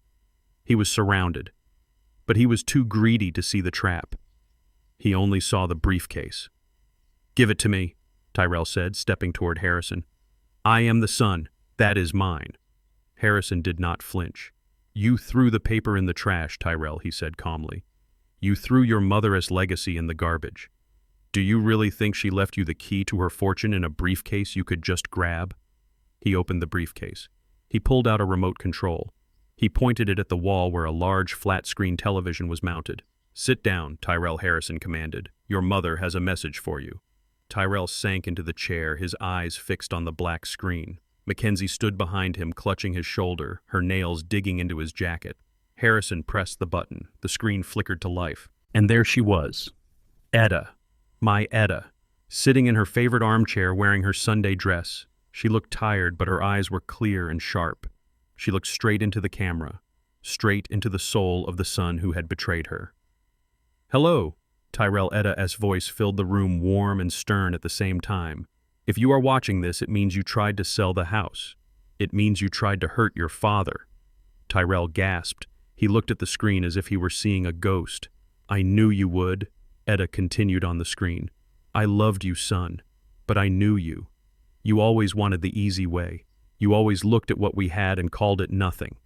She paused and leaned closer to the camera. You want the money, Tyrell. You want the 12 million. Well, I am going to give you a chance. A test. Tyrell leaned forward, captivated. The money goes to the person who holds my heart, Etta said. And my heart is not a diamond. My heart is not gold. My heart is the memory of where we started. She held up her hand. In it she was holding something small and brown. Find this, Tyrell, Etta said. Find this, and you find the fortune. But if you treated my memories like trash, then you have already lost. The screen went black. Tyrell stared at the blank television. He was shaking. What was it, he whispered? What was she holding? I knew. I sat in my wheelchair, silent and still, and I knew exactly what she had held up. It was the key, and I knew exactly where it was. But Tyrell did not know. And as he looked around the room, wild-eyed and desperate, realizing that the $12 million was hidden inside something he had probably already destroyed, the panic truly set in. He turned to me. Dad, he pleaded, falling to his knees beside the wheelchair. Dad, you know what it is. You have to know. Tell me, please. I will give you half. I will give you everything. Just tell me what she was holding. I looked at my son. I looked at the man who had tried to poison me the night before. I looked at the man who called my life worthless. And for the first time in 3 days, I spoke clearly, without the slur, without the confusion. I looked him dead in the eye and said, perfectly calm, I do not know what you are talking about, son. I am just a confused old man. Remember. The air in the VIP conference room was so thick with tension it felt like breathing underwater. Tyrell stood by the mahogany table, his chest heaving, his eyes wild and bloodshot. He looked like a man who had just bet his life on a pair of deuces and was waiting for the dealer to turn the final card. Mr. O'Malley sat like a statue behind his desk, his hands folded over the framed stock certificate. I sat in my wheelchair, silent and invisible, wrapped in my dirty flannel shirt, watching my son disintegrate. This is ridiculous, Tyrell shouted, his voice cracking. You are telling me I cannot access my own inheritance because of a riddle. You are telling me I need a magic object to get what is rightfully mine." He reached into his inner jacket pocket. His hand was shaking so badly he almost dropped the document he was pulling out. It was a crisp white envelope sealed with a red wax stamp that looked like it had been bought at a party supply store. "You want legal authority?" Tyrell hissed, slamming the envelope onto the table. "Here is your legal authority. This is Mom's last will and testament. The real one. Not whatever fairy tale you are spinning." He ripped the envelope open and pulled out a document. The paper was bright white, too white. It looked like it had been printed yesterday. "Read it," Tyrell demanded, pushing it toward O'Malley. "It is dated 3 weeks ago. It supersedes everything else. It leaves everything to me. Every penny, every property, and it explicitly states that my father is mentally compromised and unfit to manage his own affairs." O'Malley did not even touch the paper. He just looked at it with a weary expression. Mr. Booker, O'Malley said softly, "I do not need to read that document to know it is a forgery." "How dare you," Tyrell screamed. "It is notarized. It is signed. It is signed by Paul Hayes," O'Malley said, cutting him off.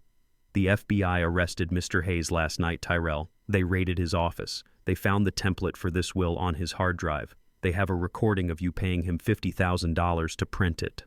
Tyrell froze. The color drained from his face, leaving him looking like a corpse. Mackenzie let out a small, strangled gasp and covered her mouth with her hand. "That is a lie," Tyrell whispered. "You are lying." Mr. Harrison stepped forward then. He moved with the slow, deliberate grace of an executioner. He did not look at the fake will. He walked past Tyrell and stood next to the large, flat-screen television mounted on the wall. "Your mother knew you would do this," Tyrell Harrison said, his voice deep and rumbling like thunder. "She knew you would try to cheat. She knew you would try to steal. She knew you would try to hurt your father." Harrison reached into his pocket and pulled out a small, silver flash drive. He plugged it into the side of the television. "She came to my office 2 weeks before she died." Harrison continued. "She was tired. She was in pain, but she was clear. She told me exactly what was going to happen. She predicted every move you have made for the last 3 days. The pressure to sell the house, the medical fraud, the fake will. She saw it all coming." Tyrell shook his head, backing away until his legs hit the edge of the conference table. "No," he muttered. "Mom loved me. She trusted me." Harrison picked up the remote control. "She loved you," Harrison said, "but she did not trust you. There is a difference. And she wanted to give you one last chance to prove her wrong. One last chance to show that there was still something decent left inside you." Harrison pressed the play button. The screen flickered to life. The room went silent. Even Mackenzie stopped breathing. On the screen, sitting in her favorite floral armchair in our living room, was Etta. Seeing her face again hit me like a physical blow. It had only been a week since she died, but seeing her alive on that screen, hearing the soft intake of her breath before she spoke, it felt like a miracle and a curse. She looked tired. Her skin was thin like parchment paper and her eyes were surrounded by deep shadows. But her gaze was steady. She was looking directly into the camera lens, directly into the future, directly at Tyrell. "Hello, son," Etta said. Her voice was raspy but warm, the voice that had sung lullabies and scolded him for staying out late. "If you are watching this, Mr. Harrison has decided it is time for the truth." On the screen, Etta adjusted the shawl around her shoulders. It was the blue knitted shawl I had bought her for Christmas 5 years ago. "I know you think I was just a simple woman," Tyrell Etta continued. "I know you think your father and I were just old-fashioned people who did not understand how the world works. I heard you talking to Mackenzie when you thought I was asleep. I heard you call our life small. I heard you call our house a shack." Tyrell flinched. He looked at Mackenzie, who was staring at her shoes, refusing to meet his eyes. "I know about the debts," Etta said. "I know about the gambling. I know you look at us and you do not see parents. You see a bank account. You see a way out of the hole you dug for yourself." She paused and took a sip of water from a glass on the side table. Her hand trembled slightly. "It breaks my heart, son. It breaks my heart to know that I raised a boy who values money more than blood. But I also know that people can lose their way. I know desperation makes people do terrible things. So I wanted to give you a choice." Etta leaned forward. The camera zoomed in slightly, capturing the tears welling in her eyes. I have left everything I own, including the stock certificate your father worked so hard to keep safe to a trust. But the beneficiary of that trust is not named in the legal papers. The beneficiary is determined by a test. A test, Tyrell whispered, his eyes glued to the screen. I am giving you a chance to inherit everything Etta said, but not because you are my son, not because you have my last name. You will inherit it only if you have kept the one thing that mattered to me. She reached down beside her chair. I held my breath. I knew what was coming. I remembered the night she recorded this. I remembered driving her to Harrison S. office, helping her carry the bag. On the screen, Etta lifted a small brown object into the frame. It was Mr. Bear. The teddy bear was old. One of his button eyes was hanging by a thread. His fur was matted and worn bald in patches from 40 years of love. He was missing an ear. He looked like trash.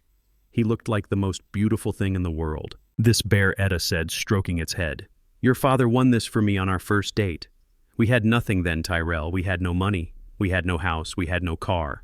We walked 3 miles to that fair because we could not afford the bus. But we had each other. And we had this bear. She looked at the bear and then back at the camera. This bear represents everything we built. It represents the love that started this family. It represents the struggle. It represents the fact that value is not about price tags. It is about meaning. She held the bear out toward the camera. If you want my money, Tyrell, you have to bring this bear to Mr. Harrison. Tyrell's mouth fell open. He stared at the bear on the screen. He blinked rapidly as if trying to clear a hallucination.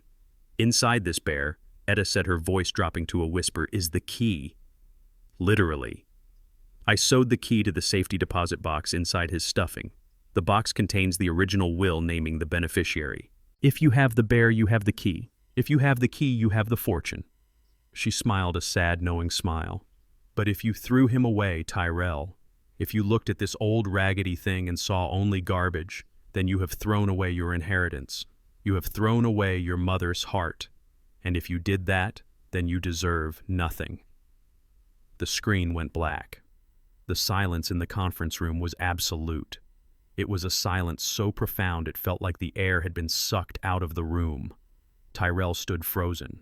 His eyes were wide and unseeing. He was replaying the last 72 hours in his mind. He was seeing himself walking through the house with a black trash bag. He was seeing himself sweeping the shelves clear. He was seeing himself pick up the old brown bear from the nightstand. I watched the memory play out on his face. I saw the moment he remembered holding the bear. I saw the moment he remembered sneering at it. And then I saw the moment that broke him. He remembered the knife. 3 days ago, while cleaning out the bedroom, Tyrell had found the bear. He had thought maybe there was cash hidden inside it. People hide money in mattresses, why not bears? So he had taken a box cutter, the same kind the loan shark had threatened him with, and he had sliced the bear open. He had ripped out the stuffing handful by handful, throwing the white fluff onto the floor. He had shaken the empty skin looking for a roll of bills or a diamond ring. When nothing fell out but cotton, he had cursed. He had called his mother a stupid old woman, and then he had stuffed the empty skin and the stuffing into a garbage bag. But he had missed it. He had missed the small silver key sewn tight against the inner lining of the fabric. Or maybe he had seen it and thought it was just a weight. He had tied the bag shut. He had carried it out to the back porch. And because the bins were full, he had simply thrown it into the yard, into the mud and the rain. No, Tyrell whispered. The word came out like a strangled sob. No, no, no. He looked at his hands. He looked at them as if they were covered in blood. I cut it, he said, his voice rising to a panic. I cut it open. There was nothing inside. There was just fluff. I threw it away. He spun around to face Mackenzie. We threw it away, he screamed. We threw it in the yard. Mackenzie looked terrified. She remembered too. She remembered watching him do it. She remembered laughing. Maybe it is still there, she stammered. Maybe the garbage men haven't come yet. We can go back. We can find it. Tyrell grabbed her shoulders, shaking her. It rained, he shouted. It rained for 2 days. It is buried in mud. It is gone. He let go of her and turned to Harrison. You have a copy, he pleaded. You have a backup key. You have to. You can open the box. You are the lawyer. Harrison shook his head slowly. I do not have a key, Tyrell. and I do not have the authority to drill the box without a court order or the beneficiary present. The terms of the trust are explicit. Possession of the key proves worthiness. If you do not have the key, you are not worthy." Tyrell fell back into his chair. He looked like a man who had just watched a ship sail away with his life on board. $12 million, he moaned, putting his head in his hands. $12 million in a teddy bear. He looked up at me. His eyes were red and wet. He looked at me with a desperation that was painful to witness. "Dad," he said, his voice breaking. "Dad, you know where it is. You are always digging around in the yard. You save everything. Did you see it? Did you pick it up?" I sat there in my wheelchair, my face a mask of confusion. I looked at him with my mouth slightly open, my head tilted to the side. "Bear," I mumbled. Etta liked bears. Tyrell jumped up. He grabbed the lapels of my dirty coveralls. He shook me. "Think, old man, think," Tyrell shouted, his spit hitting my face. "Did you see the bear? Did you see the brown bear in the trash?" Mr. O'Malley stood up, reaching for the phone. "Security," he barked. Harrison stepped forward, his hand on Tyrell's arm. "Get your hands off him, Tyrell, now!" Tyrell let go of me. He was breathing hard. He looked around the room. He looked at the framed stock certificate on the table. He looked at the black screen of the TV. He looked at the door. He knew. He knew he had lost. He knew the bear was gone. He knew the money was gone. And he knew the loan sharks were waiting outside. But he did not know one thing. He did not know that inside the pocket of my grease-stained coveralls, resting right next to my beating heart, was a small silver key. I had found the bear in the mud. I had brought it to the basement. I had cleaned it. And when I felt the hard lump in the lining, I had cut the thread carefully with my pocket knife. I had found the key. I had it. I had the fortune. I had the legacy. And as my son stood there weeping over his own greed, I decided it was time to drop the act. It was time to stand up. Tyrell looked like a man watching his own execution in slow motion. The silence in the room was broken only by his ragged breathing. He stared at his hands, the same hands that had held the box cutter 3 days ago. I could see the memory playing out behind his eyes like a horror movie he could not turn off. He was remembering the sound of the fabric ripping. He was remembering the white stuffing spilling out onto the bedroom floor like snow.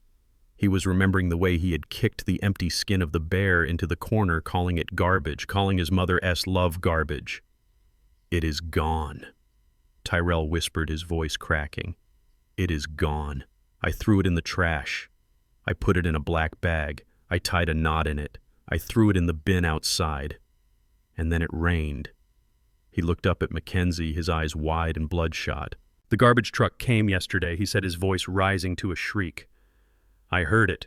I heard the truck come. It took everything. The bear is in a landfill. The key is in a landfill. The $12 million is buried under tons of trash." He grabbed his hair, pulling at it in frustration. He began to pace the small room like a caged animal. He kicked the leg of the heavy conference table. He punched the wall. "Why did she hide it there?" He screamed at the television screen where Etta's face had been just moments before. "Why did she have to play games? Why could she not just leave me the money? I am her son. I deserve it." He turned to Harrison, his face twisted with rage. "You knew," he accused, pointing a shaking finger at the lawyer. "You knew where it was. You let me throw it away. This is entrapment. I will sue you. I will sue the bank. I will sue everyone in this room."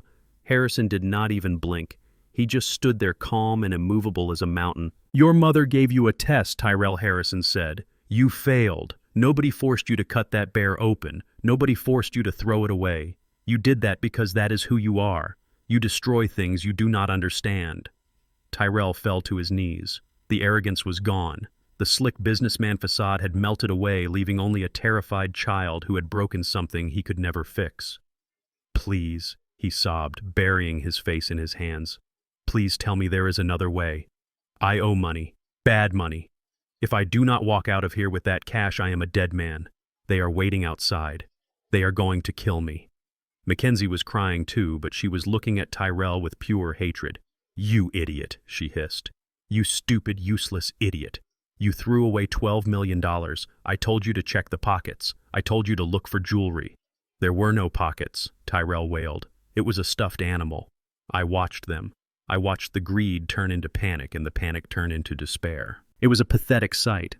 These were the people who had planned to lock me away. These were the people who had fed me poison. And now they were on the floor, crying over a teddy bear. I felt a heaviness in my chest. Not pity, but a deep, weary sadness. Etta had been right. She had known exactly what would happen. She had given him a chance to show mercy, to show respect, and he had chosen violence and greed. It was time. I sat up straight in my wheelchair. I rolled my shoulders back, shaking off the slump of the defeated old man. I looked at O'Malley and gave him a small nod. Then I looked at Harrison. He smiled a tiny, almost imperceptible smile. I cleared my throat. The sound was loud in the quiet room. "Tyrell," I said, my voice strong and clear. Tyrell looked up. He blinked through his tears, confused by the change in my tone. "Dad," he sniffled. "Dad, do you remember the bear? Did you see it?" I reached up with my right hand, the hand that was supposed to be weak and arthritic. I unbuttoned the top pocket of my greasy flannel shirt. It was the pocket right over my heart. My fingers brushed against the fabric. I felt the small, hard object resting there, warm from my body heat. "You are right, Tyrell," I said. "You threw it away. You cut it open and you threw it in the mud. You let the rain soak into it. You treated it like it was nothing." I pulled my hand out of my pocket. I held my fist closed tight. "But you forgot something, son," I continued. "You forgot that I am the one who takes out the trash. You forgot that I am the one who walks the yard every night checking the fences. And you forgot that I loved that bear long before you were even born." I opened my hand. Resting in the center of my palm, calloused and stained with engine oil, was a small silver key. It was simple and unadorned, but caught in the teeth of the key was a tiny tuft of white cotton stuffing, a remnant of the bear, a piece of Etta. Tyrell gasped. He scrambled to his feet, his eyes locked on the key. "You have it," he whispered. "You found it." I closed my fingers around the key, protecting it. "I found it in the mud," I said.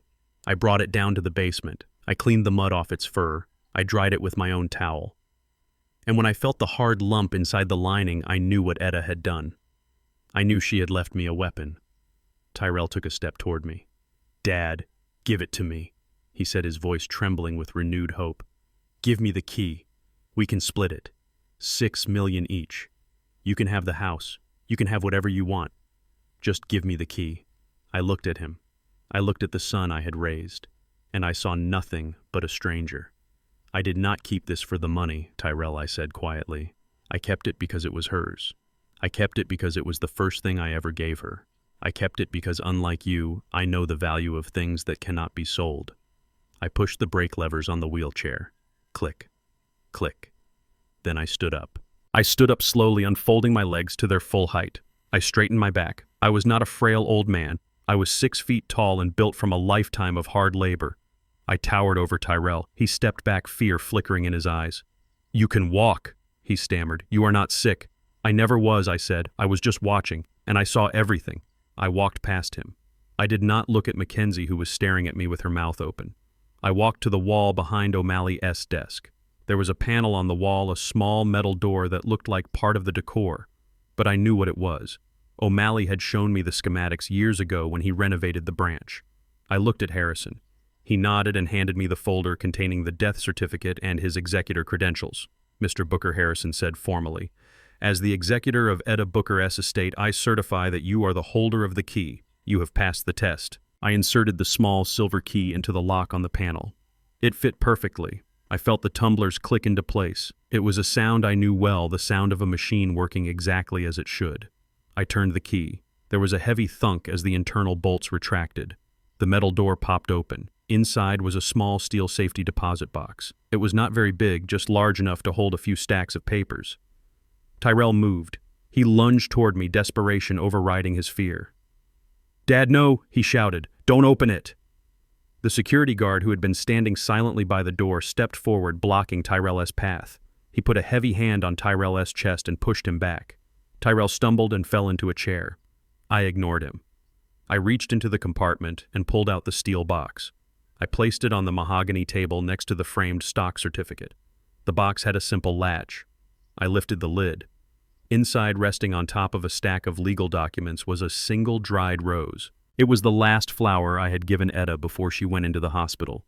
Beneath the rose was a thick document bound in blue paper. The last will and testament of Etta Booker. I picked up the document. It felt heavy in my hands. This was her voice. This was her final judgment. I handed the document to Harrison. "Read it," I said. "Read it so everyone can hear." Harrison put on his reading glasses. He opened the document. The paper crinkled in the silence. "I, Etta Booker, being of sound mind and body, hereby declare this to be my last will and testament." Harrison read, his voice echoing in the room. He looked up at Tyrell over the rim of his glasses. "Regarding the asset known as the OmniCorp Bearer Share Certificate, serial number 894002, Harrison read, "and all accumulated dividends and interest associated with said certificate." Tyrell leaned forward, his face pale, his hands gripping the arms of the chair. "I hereby direct that these assets be placed into an irrevocable trust," Harrison continued. "The beneficiary of this trust is contingent upon the possession of the key contained within the object known as Mr. Bear." Harrison paused. "Since the key has been presented by my husband, Booker Washington." Harrison read, "Looking at me, I hereby name the beneficiaries of the trust." Tyrell held his breath. He was praying. He was hoping that maybe, just maybe, Etta had been soft. Maybe she had included him. Maybe she had left him a crumb. Harrison turned the page. "The entirety of the trust shall be divided as follows," Harrison read. 100% of the asset shall be transferred immediately to the Booker and Etta Washington Foundation." Tyrell blinked. "Foundation? What foundation?" "The mission of this foundation," Harrison read, "is to provide housing, education, and legal support for the underprivileged youth of Atlanta, specifically focusing on trade schools and community centers in the neighborhood where we lived." Tyrell made a noise like a dying animal. "A foundation. She gave it to charity." Harrison continued reading, his voice relentless. "To my son, Tyrell Booker, I leave the sum of $1. $1, Tyrell whispered. "This sum is left to him." Harrison read, "To ensure that he cannot contest this will on the grounds that he was forgotten." He was not forgotten. He was remembered perfectly. Tyrell stood up. He looked at me with a hatred so pure, it was almost blinding. "You did this," he screamed. "You poisoned her against me. You stole my money. That is my money. I earned it. I put up with you people for 35 years. He lunged for the stock certificate on the table. He was going to tear it up. If he could not have it, no one could. But before he could touch it, the door to the conference room burst open. Police, freeze. 3 officers stormed into the room, their weapons drawn. They were not the regular beat cops. These were detectives in plain clothes. Tyrell froze his hand inches from the frame. Tyrell Booker, a detective, shouted, "Step away from the table. Put your hands in the air." Tyrell looked at the cops. He looked at the loan sharks who he knew were waiting outside. He looked at the $12 million sitting on the table. He realized then that there was no way out. The walls had closed in. He slowly raised his hands. He looked at me one last time. "Dad," he whimpered, "help me. Please. They are going to kill me." I looked at him. I looked at the man who had thrown away his mother as Hart. "I am sorry, son," I said, "but I can't help you. I am just a confused old man, and I have a foundation to run." The silence in the conference room was heavy and suffocating, like the air before a tornado touches down. The police detectives who had burst in stood by the door, their hands resting near their holsters, waiting for the signal, but Mr. Harrison was not finished. He held the blue-bound document with a reverence that made my throat tight. He looked at Tyrell, who was trembling like a leaf in a storm, and then he looked at me. I nodded. It was time to finish this. It was time to read the fine print of my son's destruction. Harrison adjusted his glasses and turned the page of the will. The sound of the crisp paper turning echoed off the mahogany walls. The assets previously mentioned, Harrison read, his voice steady and calm, including the $12 million valuation of the bearer shares and the deed to the property at 42 Oak Street shall be liquidated and transferred into the Booker and Etta Washington Community Trust. Tyrell let out a whimper. It was a small, pathetic sound. He was gripping the edge of the table so hard his fingernails were turning white. He was watching the money, the freedom, the Italy trip, the new life, all of it dissolving into smoke. "The trust shall have 2 primary beneficiaries," Harrison continued. 50% of the assets will be donated to the West Side Community Center for the establishment of a vocational training program for young mechanics and tradesmen. I closed my eyes and smiled. Etta knew. She knew how much I loved teaching the neighborhood kids how to fix a carburetor. She knew I wanted to leave something behind that lasted longer than a bank balance. She was giving me a legacy. Tyrell's head snapped up. A trade school, he hissed. You are giving $6 million to a school for grease monkeys. You are giving my inheritance to people who fix toilets and change oil. Harrison ignored him. He continued reading. The remaining 50% shall be donated to the St. Jude Charity Nursing Home specifically for the renovation of their memory care wing and to subsidize care for elderly patients with no living family.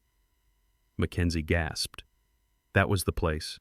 That was the warehouse where they had planned to dump me. The place with the rats and the bed sores. Etta was taking their money and using it to fix the very hell they had tried to sentence me to. It was poetic. It was perfect. You are kidding me, Mackenzie shrieked. You are giving millions to a nursing home. You are throwing it away on old people who do not even know their own names. We are young. We have lives to live. We have debts. Harrison looked at her over the rim of his glasses. His gaze was cold enough to freeze water. Your debts. Mrs. Booker are not Etta's concern. Her concern was ensuring that no one else would ever suffer the fate you planned for her husband. He looked back at the document. The trust will be administered by Mr. Booker Washington, who shall receive a stipend for his time and effort, ensuring he lives in comfort and dignity for the remainder of his days.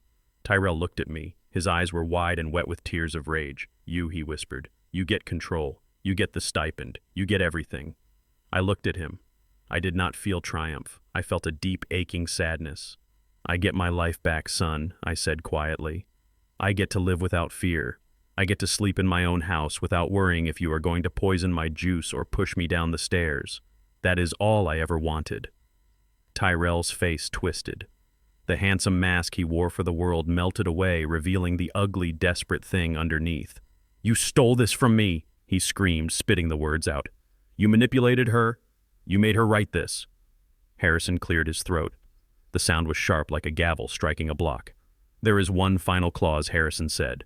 And I suggest you listen very carefully, Tyrell, because this part was written specifically for you. Etta was very clear about this. She wanted to make sure there was no ambiguity. She wanted to make sure you understood exactly where you stand. Tyrell froze. He looked at the lawyer with a mixture of hope and terror. Maybe there was something left. Maybe there was a crumb. Harrison read from the final page. To my son, Tyrell Booker, who I loved with all my heart, but who lost his way, I leave a specific bequest. Tyrell leaned forward. I could see the greed reigniting in his eyes. A bequest. That sounded promising. Maybe it was the house. Maybe it was a smaller account. In recognition of his relationship to me, Harrison read, and to ensure that he cannot contest this will in any court of law by claiming he was accidentally omitted or forgotten, I hereby leave him the sum of $1. The room went dead silent. $1, Tyrell whispered. $1, Harrison repeated firmly. $1. It is a legal strategy, Tyrell. If she left you nothing, you could sue. You could say it was a mistake. You could tie up the estate and probate for years. But by leaving you a specific amount, she proved that she thought about you. She considered you. And she decided that $1 was exactly what you were worth. Harrison reached into his pocket. He pulled out a single crisp dollar bill. He placed it on the table and slid it across the mahogany surface. Here is your inheritance, son. Do not spend it all in one place. Tyrell stared at the dollar bill. It sat there green and mocking in the center of the table. It was the only thing he was going to get. The millions were gone. The house was gone. The future was gone. Something inside Tyrell snapped. I heard it. It was like the sound of a cable parting under too much tension. His face turned a dark purple. His veins bulged in his neck. He let out a roar that did not sound human. No, he screamed. No, he lunged. He did not go for the money. He did not go for the lawyer. He came for me. He threw himself across the conference table, scattering papers and knocking the framed certificate to the floor. His hands were claws reaching for my throat. You old devil, he shrieked. You ruined everything. Die. Just die. He was fast. Desperation made him fast. He cleared the table and landed on me, knocking the wheelchair backward. We crashed to the floor. His hands were on my neck, squeezing tight. I saw his face, inches from mine, twisted into a mask of pure hate. He was going to kill me right there on the floor of the bank. But he never got the chance to finish the job.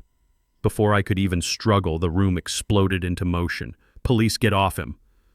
The security guard by the door, the one who had looked bored and sleepy, suddenly moved with the speed of a striking cobra. He was on Tyrell in a second, grabbing him by the back of his expensive Italian jacket and yanking him backward. At the same time, the door to the break room burst open and two more men in plain clothes rushed in. They were not bank employees. They were the undercover officers Harrison had requested. They tackled Tyrell, dragging him off me and pinning him to the thick carpet. "Get off me!" Tyrell screamed, kicking and thrashing. "That is my money! He stole my money!" One of the officers pressed a knee into Tyrell's back, forcing the air out of his lungs.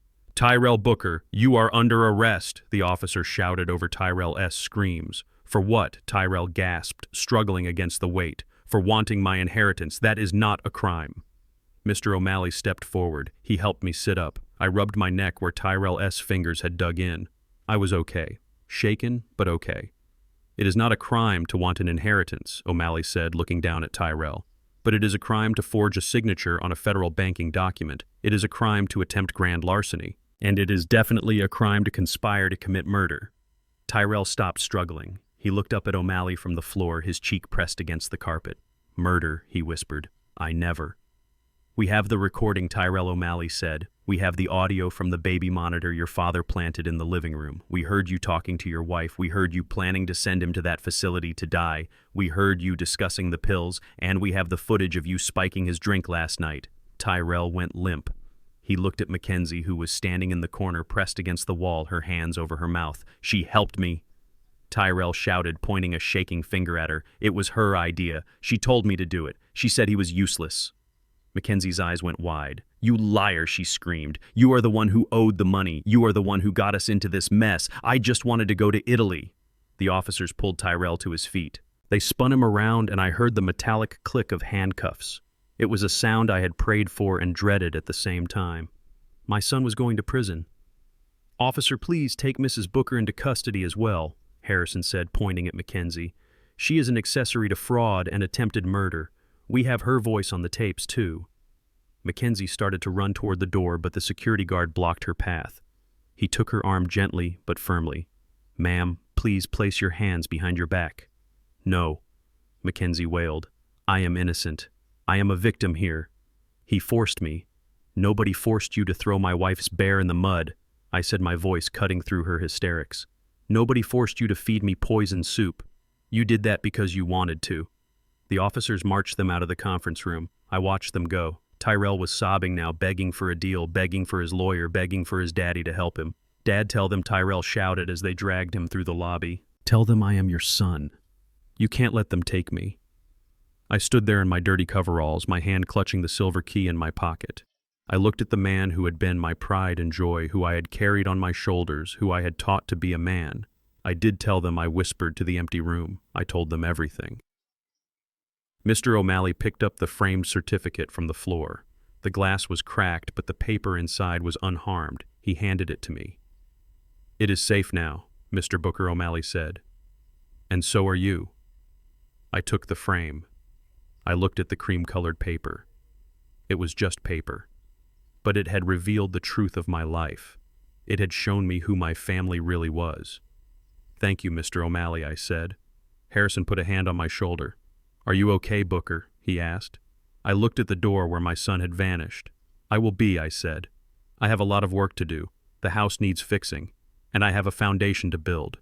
Etta would not want me sitting around feeling sorry for myself. We walked out of the bank. The sun was shining now, bright and clear. The rain had washed the streets clean. The black sedan that had been parked across the street was gone. The loan sharks had seen the police cars and scattered like roaches in the light.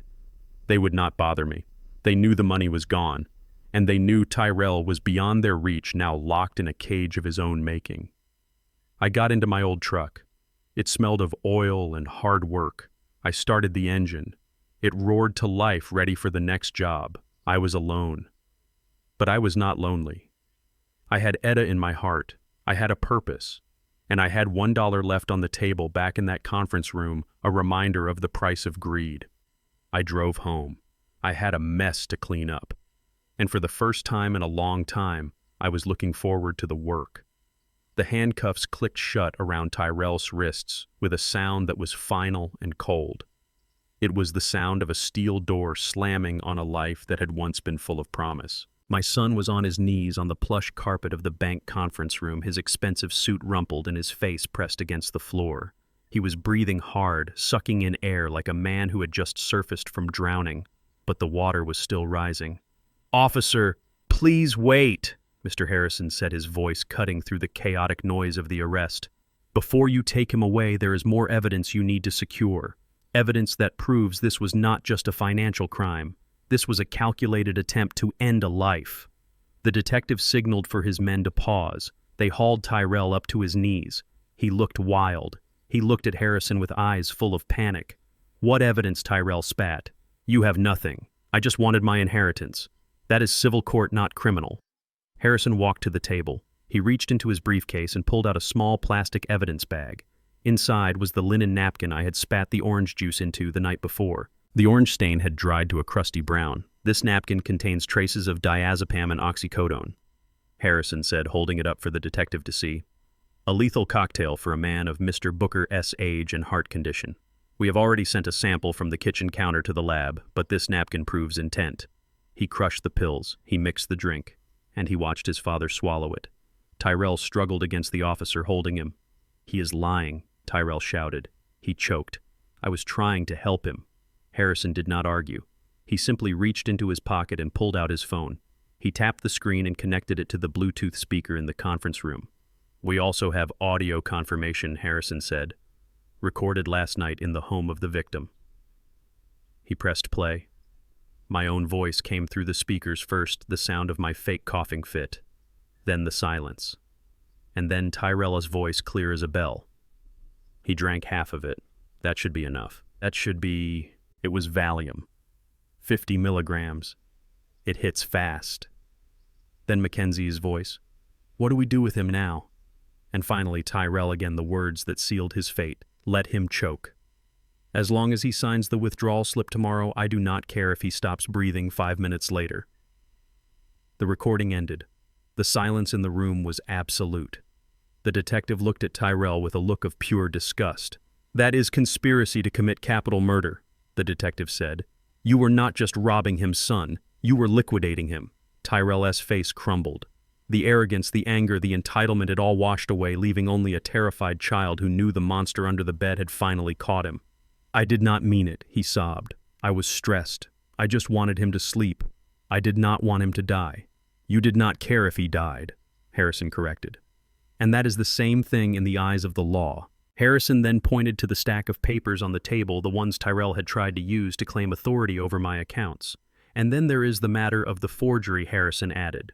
"The signature on the power of attorney document, BOOKERWASH. It is a deliberate mismatch, but the intent to deceive a federal financial institution is clear. That is bank fraud, wire fraud, and elder abuse. You are looking at 20 years minimum, Tyrell. Even if they do not get you for the attempted murder, the paper trail alone will bury you." Tyrell slumped. The fight went out of him. He hung his head, his shoulders shaking. "Why, Dad?" he whispered. "Why did you have to record me? Why did you have to trap me?" I looked at him from my wheelchair. I did not feel victory. I felt a hollow ache in my chest where my heart used to be. "Because you stopped being my son the moment you decided my life was the price of your comfort," I said. "I recorded you because I wanted to believe I was wrong. I wanted to hear you say you loved me. I wanted to hear you say we cannot do this. But you never said it. You just counted the money." The detective grabbed Tyrell by the arm and hauled him to his feet. "Let's go," he said roughly. "You have a lot of questions to answer downtown." "Wait." The scream came from the corner of the room. It was Mackenzie. She was standing there, her hands cuffed behind her back, her face streaked with mascara. Tears. She looked from Tyrell to the detective, her eyes wide with a dawning realization. She was going down. She was going to prison, and she was going there for a man who had failed. "I want to make a deal," Mackenzie shouted, her voice shrill and desperate. "I want to talk. I can tell you everything." Tyrell spun around to look at her. "Mackenzie, shut up," he hissed. "Do not say a word." "Shut up," Mackenzie screamed back at him. "You shut up. You dragged me into this. You said it was foolproof. You said he was senile. You said we would be in Italy by Monday." She turned to the detective, pleading. "It was all him, officer. I swear. I did not want to do it. He forced me. He owes money. Bad money." Tyrell's eyes went wide. "Mackenzie, no. He owes $500,000 to a loan shark named Vinnie McKenzie, babbled the words spilling out of her like water from a broken dam. He gambled it away. Online poker, sports betting. He lost everything. Our savings, my jewelry. He even stole from his company accounts. That is why he lost his job 6 months ago. He did not quit. He was fired for embezzlement. Tyrell struggled against the cops. You traitor, he screamed. You spent that money too. You bought the clothes. You booked the trips. Mackenzie ignored him. He told me we had no choice. She continued crying harder now. He said Vinnie was going to kill us. He said the only way out was his father's house. He said the old man was useless anyway. He said he was just taking up space. He planned the whole thing. The doctor, the forgery, the poison. It was his idea. I just went along with it because I was scared. She looked at me, her eyes begging for mercy. Booker, please tell them. Tell them I was always nice to you. I cooked for you. I cleaned the house. I am a victim here too. I looked at her. I remembered the soup. I remembered the teddy bear in the mud. I remembered her laughing when Tyrell talked about putting me in the memory care wing. You are not a victim, Mackenzie, I said softly. You are the getaway driver, and the driver goes to jail just like the gunman. The detective nodded to his partner. Get her out of here. She can give her statement at the precinct. They pushed Tyrell and Mackenzie toward the door. They were shouting at each other now, blaming, accusing, screaming insults that echoed off the high ceilings of the bank lobby. It was the ugly end of a beautiful lie.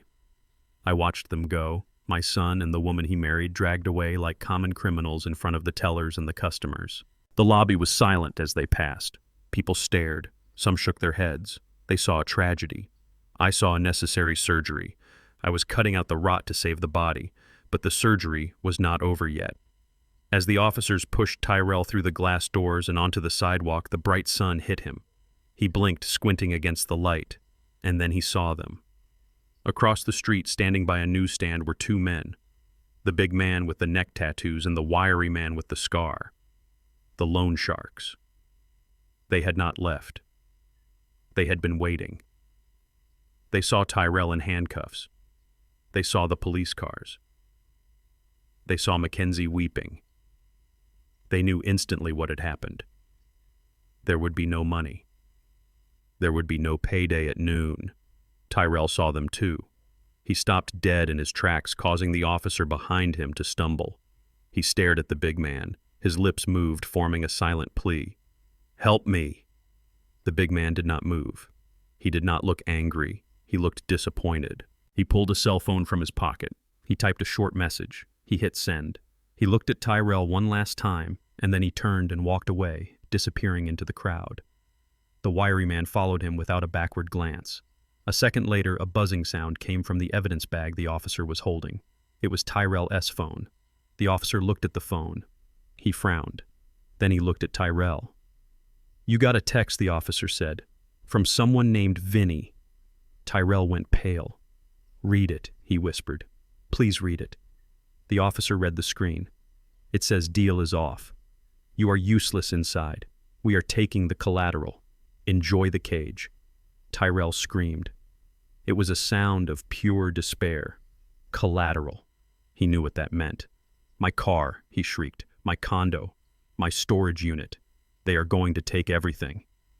He tried to run back toward the bank, back toward me, but the officers held him tight. Dad, stop them, he yelled. Dad, they are going to strip me clean. They are going to take my life. You have the money. Pay them. Please pay them. I stood in the doorway of the bank, flanked by O'Malley and Harrison. I watched my son realizing the full extent of his punishment. Prison was just the beginning. While he sat in a cell, the sharks would pick his bones clean on the outside. He would come out in 20 years with nothing. No home, no car, no money, no wife, no father. I did not move. I did not offer to pay. I had paid enough. I had paid with 40 years of sweat. I had paid with my wife's broken heart. I watched as they shoved him into the back of the squad car. I watched as they pushed Mackenzie into a separate vehicle. I watched the blue lights flash and the sirens wail. And then they were gone. The street was empty. The loan sharks were gone. My son was gone. I took a deep breath. The air smelled of exhaust and city grit, but underneath that, it smelled of freedom. Mr. Harrison stepped up beside me. It is done, Booker, he said. Done. Booker, it is finally done. I nodded. Yes, it is done. I reached into my pocket and pulled out the small silver key. I held it tight. Now comes the hard part, I said. Now I have to rebuild. O'Malley walked up to us. He was holding the framed certificate. Mr. Booker, he said, I can put this back in the vault for you, or we can start the process of transferring the funds to the foundation account immediately. Transfer it, I said. Every cent. I do not want that paper in my house. It has caused enough trouble. O'Malley nodded. Consider it done. And Mr. Booker. Yes. You are a hell of a poker player. I smiled tiredly. I learned from the best, I said, thinking of Etta. She always knew when to hold them and when to fold them. I walked to my truck. My knees hurt. My back hurt. I was an old man alone in the world. But as I climbed into the cab and turned the key, I felt a lightness I had not felt in years. I drove home. The house was quiet. The trash was still in the yard. The soup bowl was still on the table. I walked into the living room. I picked up the baby monitor and threw it in the trash. I walked into the kitchen and threw out the soup. I walked into the bedroom and stripped the sheets off the bed. Then I went to the basement. I retrieved Mr. Bear from his hiding place. I sat on the back porch with a needle and thread and I sewed him back up. It was not a perfect job. The stitches were crooked and his stuffing was a little lumpy, but he was whole again. I set him on the porch railing. We watched the sunset together. We did it, Etta, I whispered to the empty air. We cleaned house. I knew there would be hard days ahead. I knew I would miss the son I thought I had. But I also knew that I had done the right thing. I had protected our legacy. I had protected our dignity. And as the first star appeared in the evening sky, I knew that somewhere Etta was watching, and she was smiling. 6 months had passed since the sirens faded from the front of the bank, and the silence that followed was not empty. It was full of peace. The smell of mildew and fear that had plagued my house was gone, replaced by the scent of fresh sawdust and brewing coffee. I stood on my back porch looking out over the yard. The mud where Mackenzie had thrown my memories was gone, covered now by lush green grass and flower beds that bloomed with the same yellow roses Etta had loved so much. I was not wearing grease-stained coveralls today. I was wearing a clean-pressed shirt and a pair of trousers that fit me properly. I had gained weight, the good kind that comes from eating meals cooked with love, not obligation. My hands were still rough, but they were steady. I walked back into the house. It was no longer a tomb. It was a hive of activity. The living room where I had sat in that wheelchair pretending to be senile was now filled with folding tables and chairs. A dozen kids from the neighborhood sat there, heads bent over books and tablets. They were the first class of the Booker and Etta Washington Scholars Program. They were loud and messy and brilliant. Mr. Booker, a young boy named Marcus, called out. He was 12 years old with eyes that had seen too much trouble, but hands that were gentle when he held a wrench. Mr. Booker, I think I fixed the carburetor on that lawnmower. Can you check it? I walked over to him. I put a hand on his shoulder. It felt good to be needed, not as a victim, but as a teacher. Let us take a look, son, I said. We walked down to the basement. It was no longer a dungeon with a cot in the corner. I had gutted it. I had installed bright lights, workbenches, and tool chests filled with the best equipment money could buy.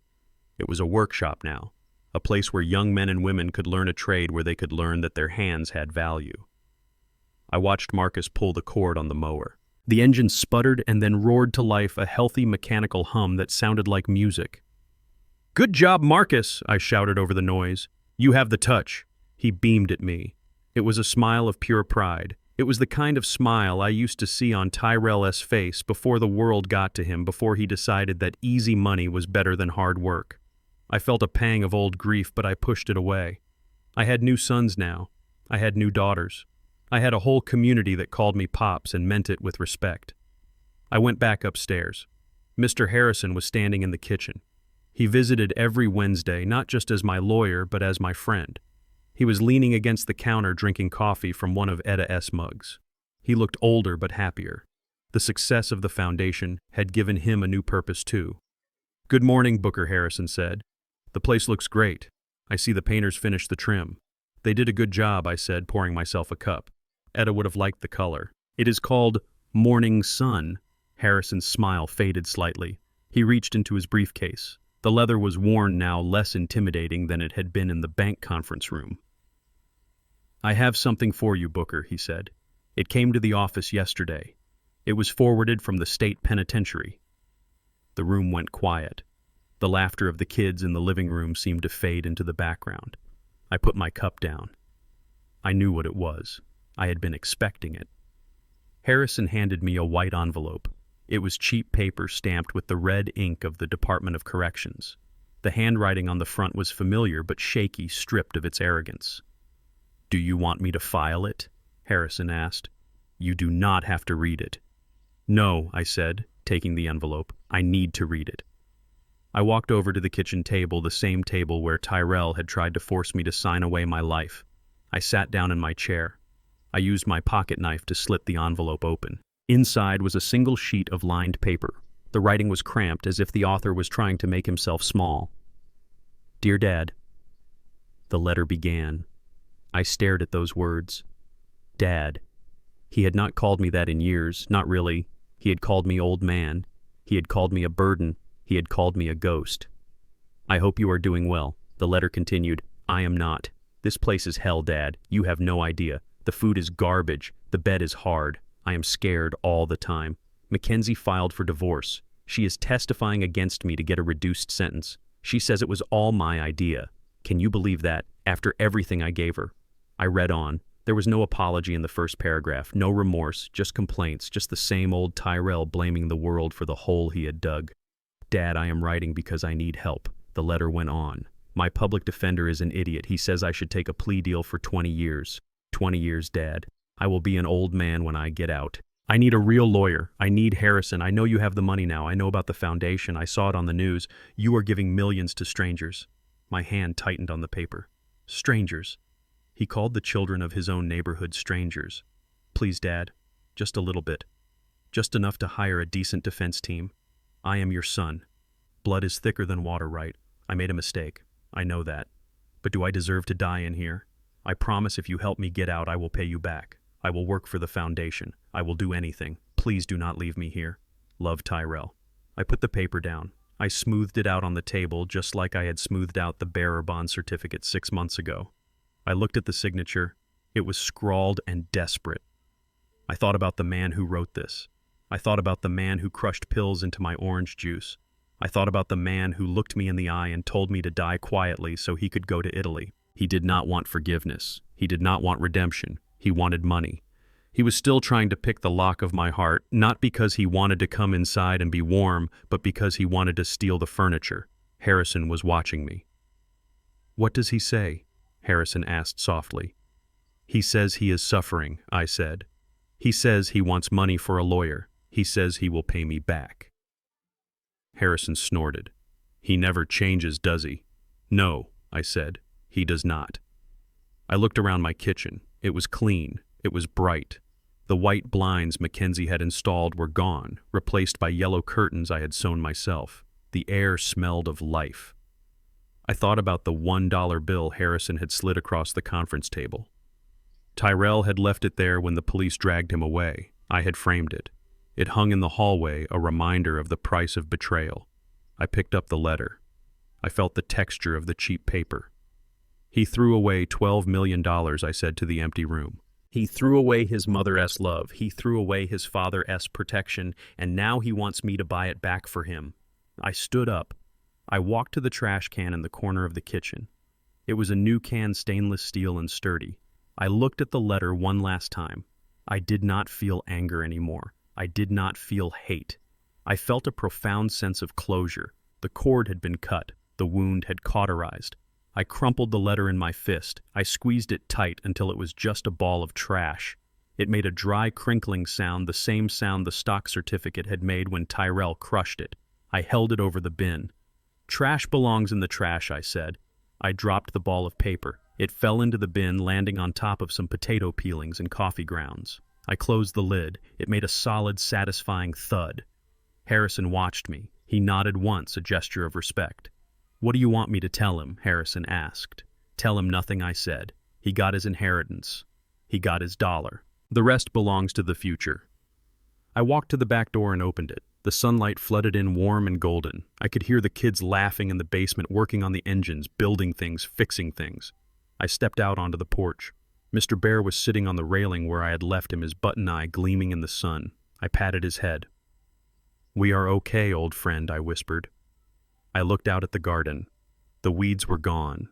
The rot was gone. The house was standing strong on its foundation. I took a deep breath, filling my lungs with the sweet air of a day that belonged entirely to me. "The trash has been cleared out," I said, my voice strong and sure. "Now it is time to live my life." I walked down the steps and into the yard, ready to teach Marcus how to tune an engine, ready to build a legacy that would last long after I was gone. I was Booker Washington. I was a mechanic. I was a father to those who deserved it. And I was finally free. My son spent his whole life chasing the shine of gold, but he missed the true value of the iron that built it. He looked at an old teddy bear and saw trash. I saw a legacy. He looked at his father and saw a burden. I saw a survivor. The hardest lesson I ever learned wasn't how to fix an engine, but how to fix a broken heart. I learned that family isn't defined by the blood in your veins, but by the loyalty in your actions. You can't buy respect, and you certainly can't steal dignity. Sometimes you have to let go of the people who weigh you down to finally rise. If you believe that integrity is worth more than any inheritance, hit that like button and subscribe for more stories of justice. And tell me in the comments, would you have given Tyrell a second chance, or did he get exactly what he deserved?